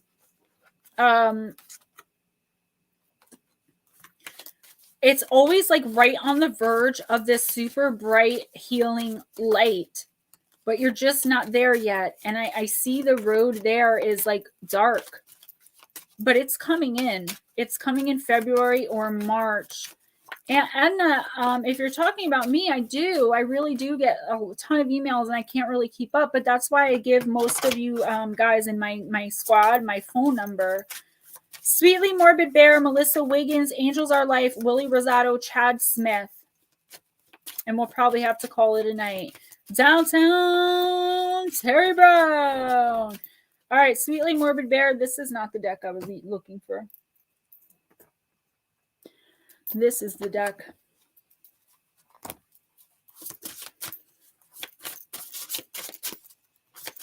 Sweetly Morbid Bear, sweetly. She's giving you a number and taking away your name. All right. Sweetly Morbid Bear, you got the scrying mirror and shadow. All right. Mirror, mirror, give me sight. Show me shadows through the light. Accept I shall this power in me of pure divine duality. This magic is worked with harm to none. So mote it be. There it is done. Did you try to opt out? You're not doing it. No way. Through the scrying mirror lives a power that you have been avoiding, Sweetly Morbid Bear. Focusing only on the qualities of light can serve only half of who you are. There is no point in denying the part of you that you are refusing to see when the shadow shows up. Look again and face your shadow side. There's nothing to fear, for this is part of who you are. The light cannot exist without the dark, and when recognized, completes the duality of light and dark, goddess and god within you. I don't feel like you're not recognizing your own shadow side. I feel like you're not recognizing someone else's. I wanted to say that before I lost it. Learn its ways and its vulnerabilities until you recognize and understand this alternative power that resides in you. It takes great skill to observe it and to know when and what to take from it when the situation arises. Shadows cannot exist without the light, and from the shadows come the light. By knowing yourself fully in this way, you strengthen your energy and increase your personal power.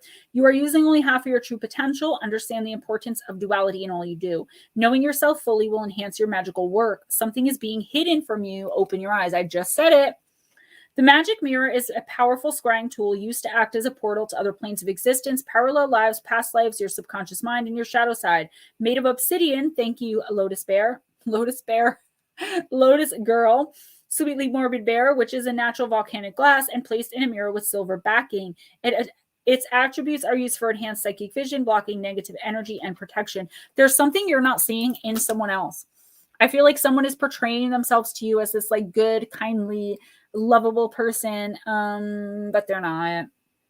I feel like they're not purposefully full of crap, but they're full of crap.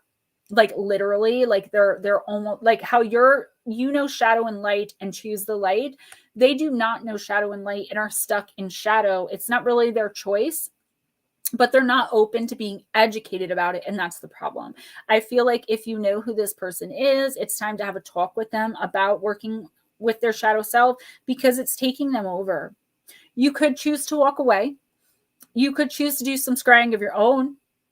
You know what to do here. But this person's really in a bad place, SMB. I feel like they know it too, and they're purposely portraying themselves to you as they're not. And that's the problem. Know what you know, girl. Do what you got to do. Either walk away or help them. If they don't want the help, walk away, because you know how negative energy that's attached to someone can attach to you from them just as quickly. Yeah, and that's okay if that's what you choose to do. But just know that the person doesn't realize that they're overtaken by darkness. They don't realize it. They know something's wrong. They know that they're effed up, but they don't understand why. And I'm not making excuses for them. You know that. Shauna, I really hope that you do, and you're so very welcome. I feel like that's the way to kind of turn the tide for you. I can see it, all the BS and everything that you've been going through for a really long time. But I feel like, you know, you need that self-reflection time. You need to think about who and what you want in your life. Because I was just telling Sweetly Morbid Bear, okay, there are people that are overcome by darkness, whether they know it or not. And because you're overcome with light and filled with light, you only want to see the good in people. You need that time, girl. You've got to get rid of some people. You've got to get rid of some things, like objects, and just move out of situations. I really hope it helps, and let me know that and if it does. Blue Crossroads has my number. You can always call me or text message me anytime. All right. Melissa Wiggins. I'm going to pull card number 37 for you.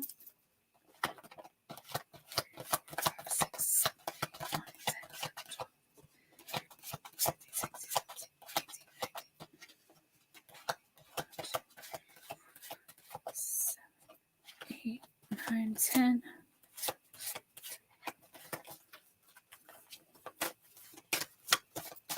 Ran out of cards. All right. You got Maximus. How can you feed others when your own table is empty? Melissa Wiggins. Card number 15 in the Magick of You deck. I'm trying to go as fast, guys. I'm trying. Chad Smith, where you at? Now you're just Chad. Just Chad, because you're cool like that. You can go by one name. You are maxed out, Melissa, yet conversely, more is needed, more nourishment for yourself. You are spread too thin and your life force is draining. How can you feed others when your own table is empty? A new idea is waiting to be cultivated, as evidenced by the flame in the bulb, or perhaps it's time to stop sitting on an idea you've had for some time, girl. The moths are starting to gather, and as lovely as they are, they will slowly blot out your light. It's time to feed yourself in order to cultivate and harvest your next crop. Stop focusing on everyone else and the role you play in their lives. Till your own soil. Serve yourself the fruits of your own labor. The table is set with fine silver and blood red cloth. In fact, the blood is pooling and indicating that your life force is draining. Capture it now and fill your cup. What is the purpose of these fine things if they are not used? And I'm going to read the ritual for you. I don't usually do this. Set the table using your finest creative flair. Nourish your body with quality foods and sensual textures and tastes. Eat alone, and with red pen, write the creative and self-nourishing thoughts that come to you on a sheet of white paper. When your meal is complete, fold the paper over and press your lips upon it as if it were a napkin. Know that the ideas are taking root in their fertile cauldron of your being. You have to get moving on a project, or there's going to be moths. They're going to slowly eat it up and tear away at your self-worth and your self-esteem. Who are you trying to please? Because the only person you should be trying to please is yourself. That's it. All right. And this is exactly what you're talking about in the beginning with getting started with this project. Who gives a flying F what your equipment is like? I know it's like self-conscious. Girl, if you could see my first videos. First of all, I gained like 45 pounds this past 18 months I've been on YouTube. I hear about it all the time. My weight gain. But I don't let that stop me. I'm GEMMA F and Jade. Like, come on, man. No, I mean, sometimes it hurts, but who really cares at the end of the day? I mean, it's the money that I'm making. It's my family I'm helping to support. It's my goals I'm achieving. It's my dreams that I'm reaching. Okay. Don't worry so much about others, baby girl. Angels are life. I know you've been waiting so long.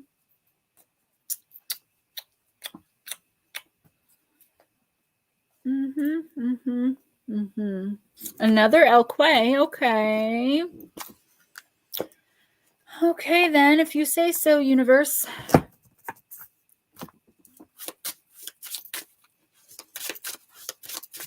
Ben Willie Rosado, Chad Smith, and I do have a couple people after that if they're still in here.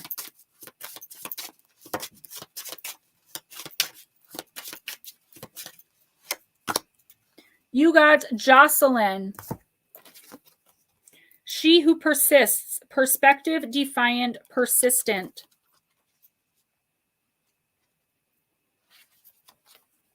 Jocelyn, she who persists, wears a scarf on her head while baring her arms to the world. She will not be pigeonholed by society. She is on a quest to find herself in a way that makes sense to her own inner voice. Even though others around her try to get her to think a certain way or believe only one set of ideas, Jocelyn refuses to limit her perspective. Her goal in life is to live so she is noticed for doing things she holds important. It's not an easy path, but Jocelyn will persist.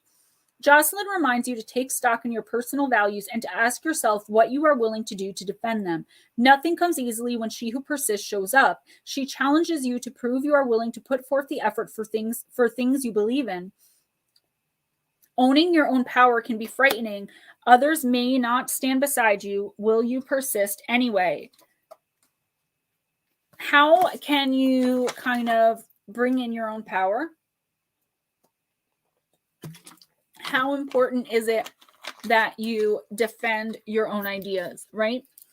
Somebody is going to come in, and again, another theme, and I'm getting like tornadoes. Somebody's in your life like a freaking tornado. They come in and out and they just wreck everything and they move on and then they come back and do the same thing. You have some kind of vicious, dramatic cycle going on with someone or a situation, like going back to a job that people treat you like crap.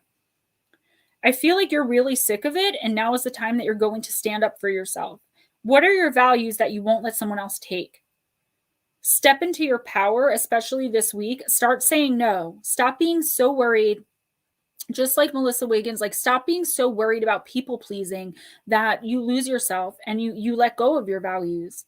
I see you just kind of being like, all right, all right. And don't do that. Just be like, no. No means no. The act of saying no in and of itself is not being unkind. Okay, you're allowed to say no. You're allowed to stand up for yourself. This week, I want you to stand up for yourself. If someone starts bullying you, making you feel less than, making you feel invisible, not listening to you when you say, I don't want that, or no, I don't feel like doing that, or I don't want to eat that, the smallest little things. Now is the time to take your power back, because until you start saying no and stop letting people treat you like poop, the universe is not going to give you any abundance until you learn those lessons. Willie Rosado, you got Faery Forest. All right.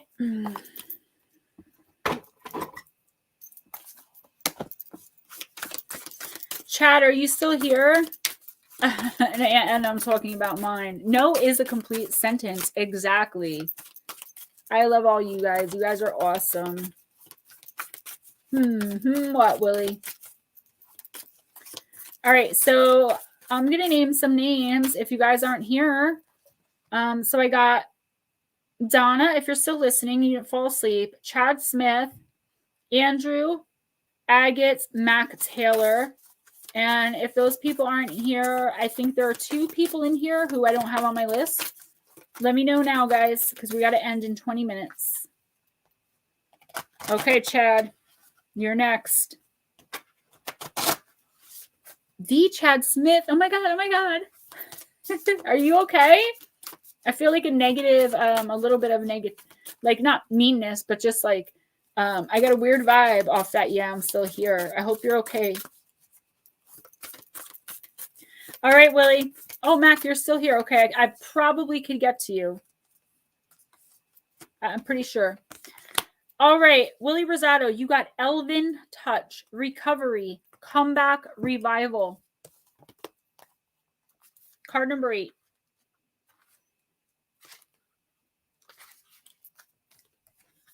There are some who walk among us who have healing capabilities. In the Faery Forest, this is known as having the Elven Touch. When this card comes to you, you are being offered the assistance of this Elven Touch, a healing touch of energy that transfers to you some of the gift of immense good health, which aids immediately in your recovery. This transferal of magical energy from the elves offers you a spark of vitality, the luminous quality that helps us to awaken each day refreshed and ready, with renewed enthusiasm, vigor, and optimism. The elven ones are now stilling themselves and gathering. Okay, Mac. Gathering their energy to send to you when you are ready to receive. To allow this energy to work its healing within your cells, simply find a quiet place to be sometime today.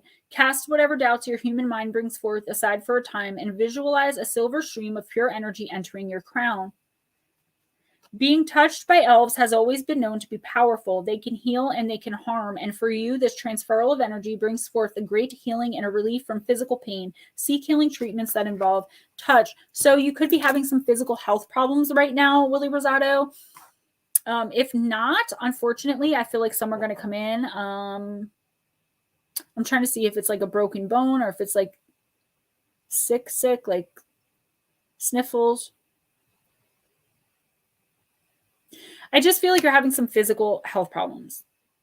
You know what I mean? I feel like you're maybe just not feeling the best, if nothing else. You can't even see these cards. I've got to back that light up. If nothing else, I feel like you're just not feeling your best. Or this coming week, you're going to be sick or have some kind of small injury. Don't be afraid. It's nothing crazy like a, broken back or something. It's like, for the last 12 or more years, physical pain, or is it some kind of like addiction, or are we talking recovery from physical pain, or sometimes it can be addiction? I'm not asking to offend you. I'm a recovering addict. So whatever it is, I feel like it's coming around like this week. But what the universe is saying is this is like the last of it. Make sure that you take vitamins, make sure that you take any medicine you're supposed to take, make sure you make your doctor's appointments. And I feel like by February and March, you're going to be feeling much better. I feel like there's something coming in. Like I see this energy.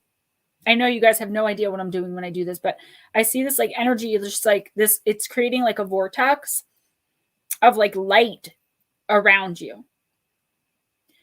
It's not affecting you right now. And this week, I think whatever is going on with you, it might get a little worse, but that's before it gets better. Okay.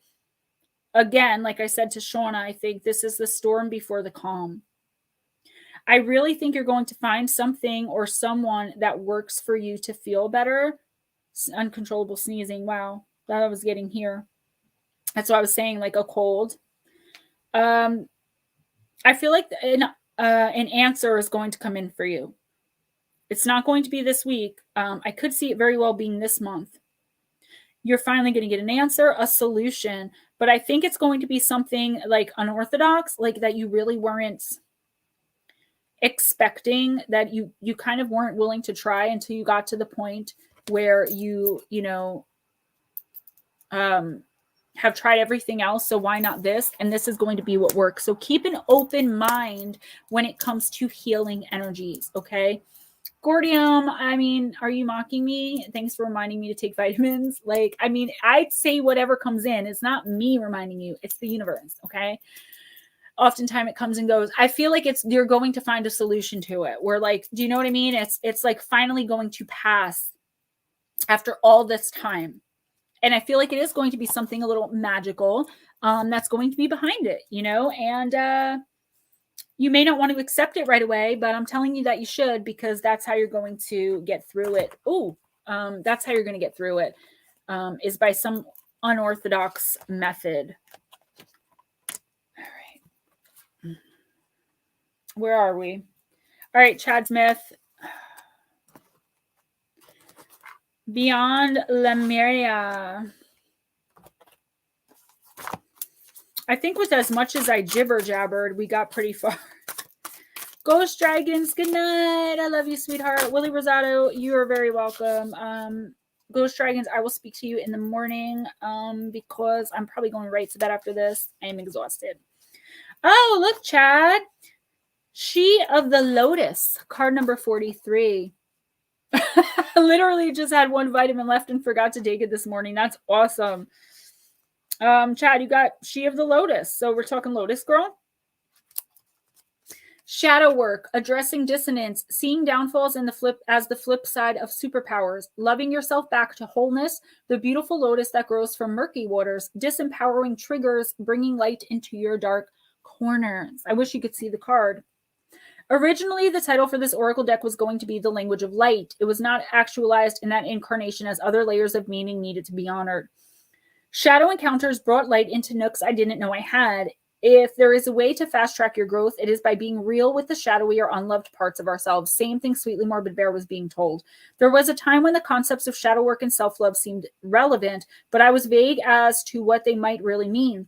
I knew the next part of my journey was exploring them, but how that would happen was quite mystifying. I hate when the author of the book talks.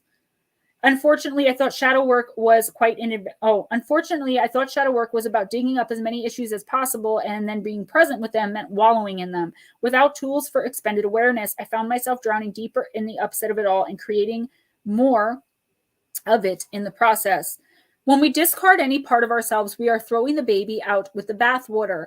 Often our greatest strengths are our greatest weaknesses, and vice versa. When we reject or deny parts of ourselves, we end up feeling hollow, lost, and detached. When we take them out of the trash and work with them through compassion, gentleness, honesty, and non-judgment, we can shine a light on these shadows and see them for what they are. Incredibly, my perceived weaknesses vanished as I peeled the layers further and further back to explore the past experience that accompanied them.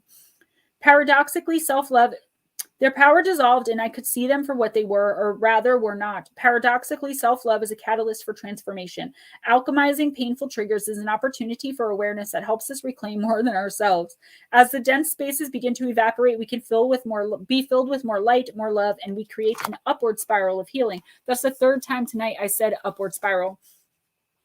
I have come to learn that shadow work and self-love are practices to implement on a day-to-day basis. When we merge this awareness with movement-to-movement consciousness, densities don't even get a chance to form. We can then live and love even bigger. The divinatory meaning.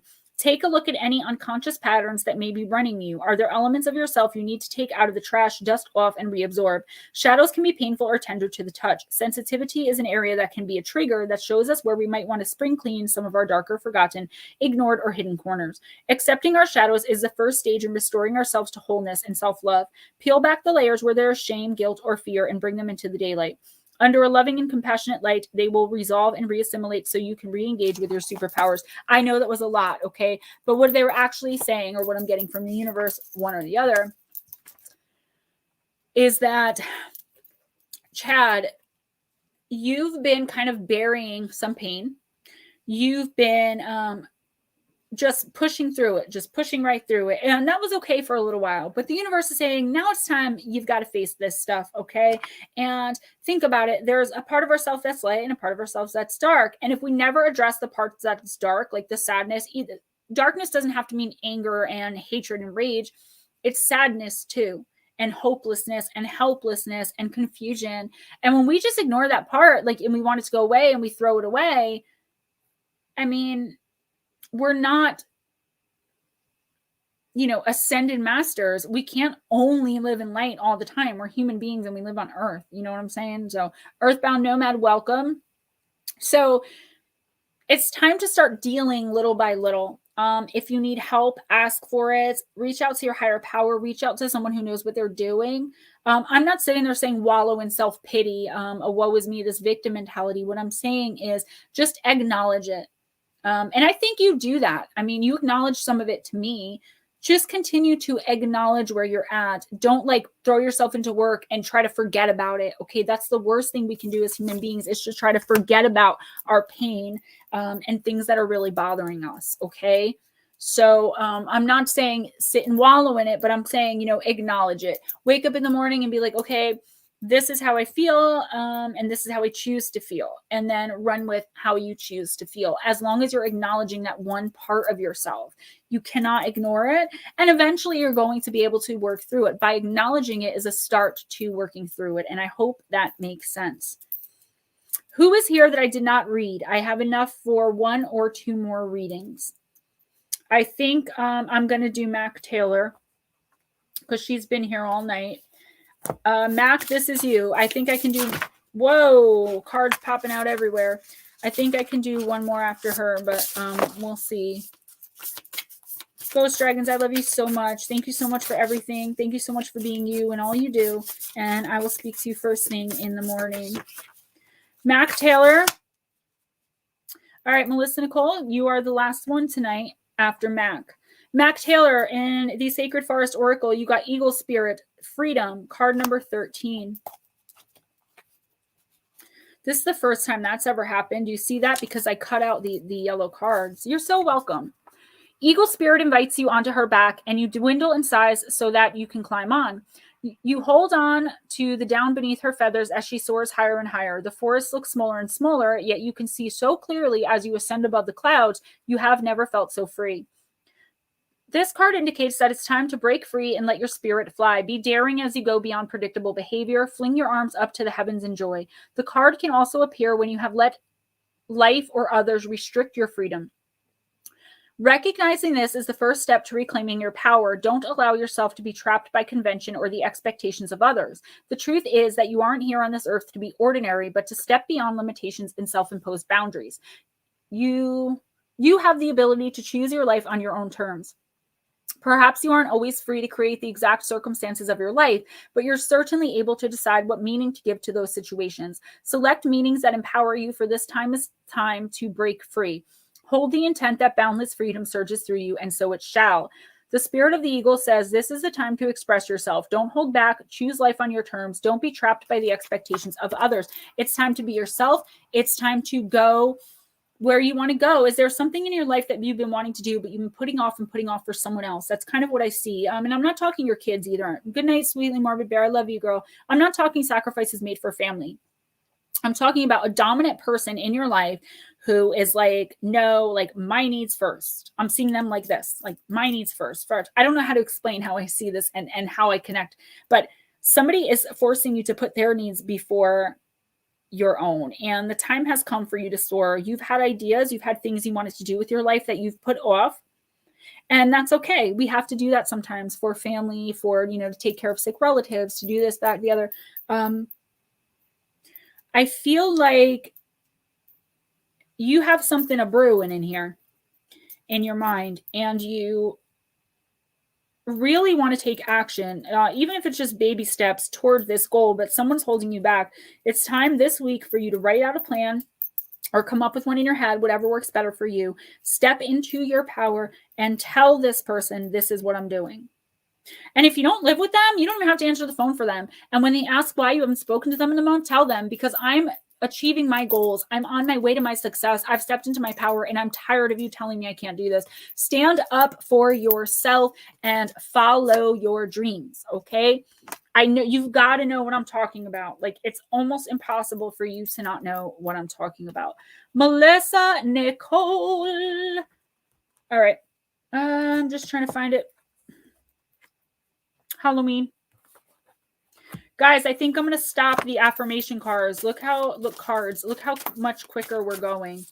All right, last reading of the night. Good night, everyone who just left. Ghost Dragons, love you. SMB, love you. Everyone else, I love you. Thank you so much for hanging out with me. Chad Smith, if you want to talk about that, message me in the morning. I might have some sage advice for you, since I've gone through that and still go through that. But that's up to you. Hey, Ashley, what's up? I'm so sorry. I'm doing the last reading right now. But thank you so much for stopping in. I'm cutting out affirmations next week. So everyone who came in, good night, because I'm a writer. Have a good night, 405er. Yeah, no, don't be sorry. I'm cutting out affirmations next week so that I can move faster, because I do like to talk a lot, like right now. So if you come in late, you should still be able to get a reading next week, because I think the affirmation cards take up a lot of time. Good night, Jessica Lee. I'm so sorry, guys. I start at 7:15 Eastern and end at 10:45 Eastern, and I have to end then because Steve has to get ready for the Ghost Stories at midnight. All right. Melissa Nicole, there it is. Zombie. Yeah.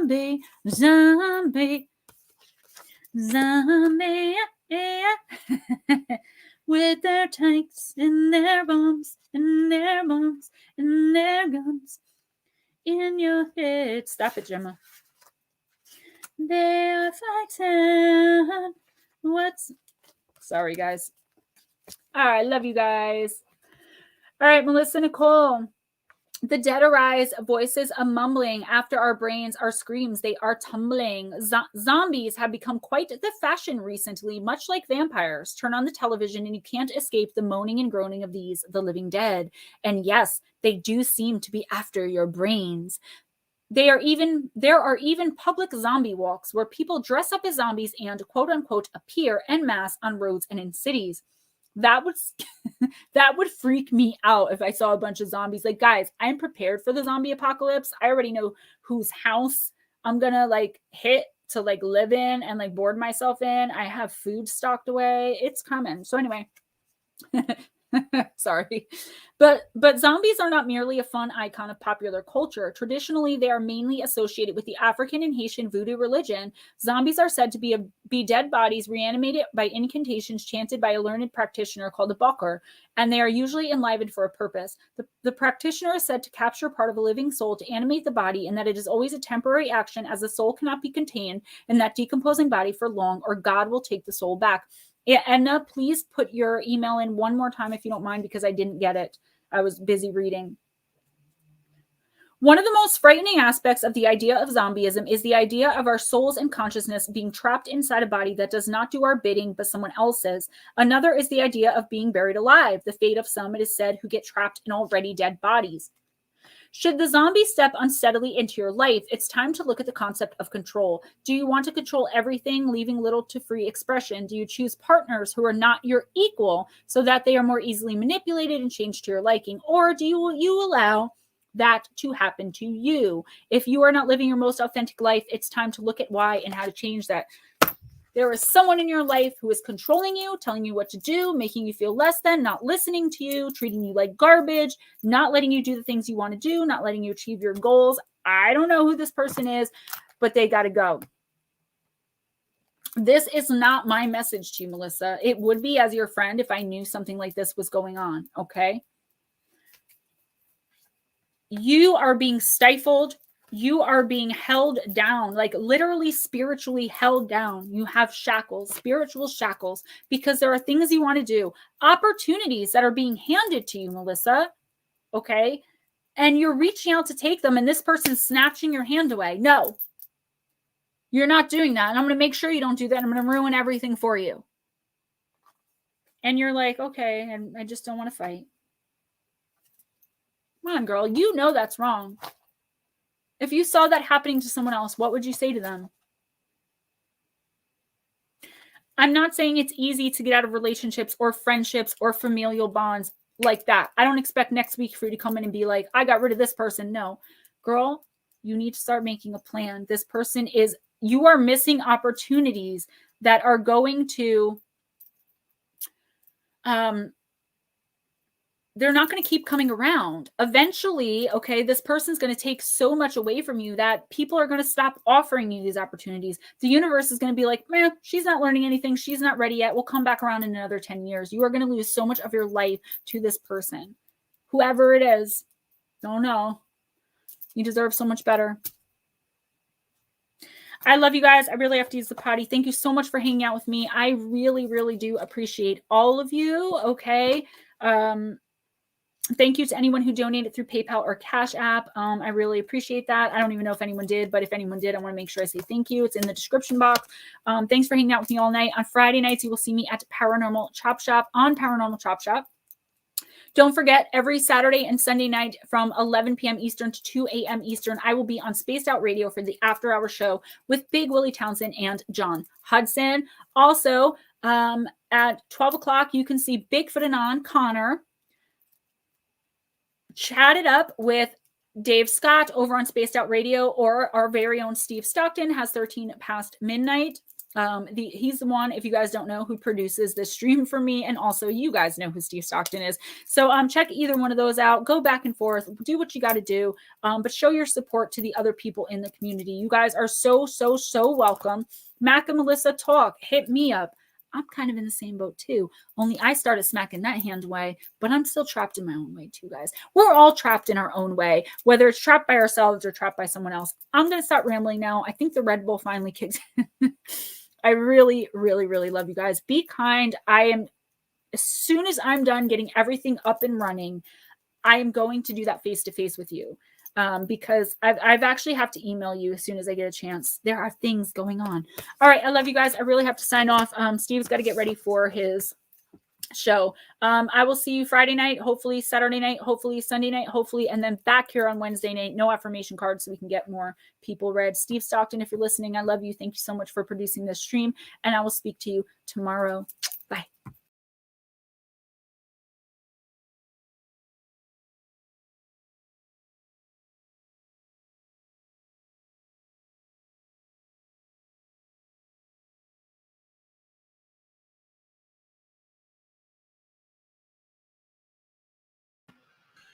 Thanks, everyone, for attending. Be sure and check out those donation links in the description.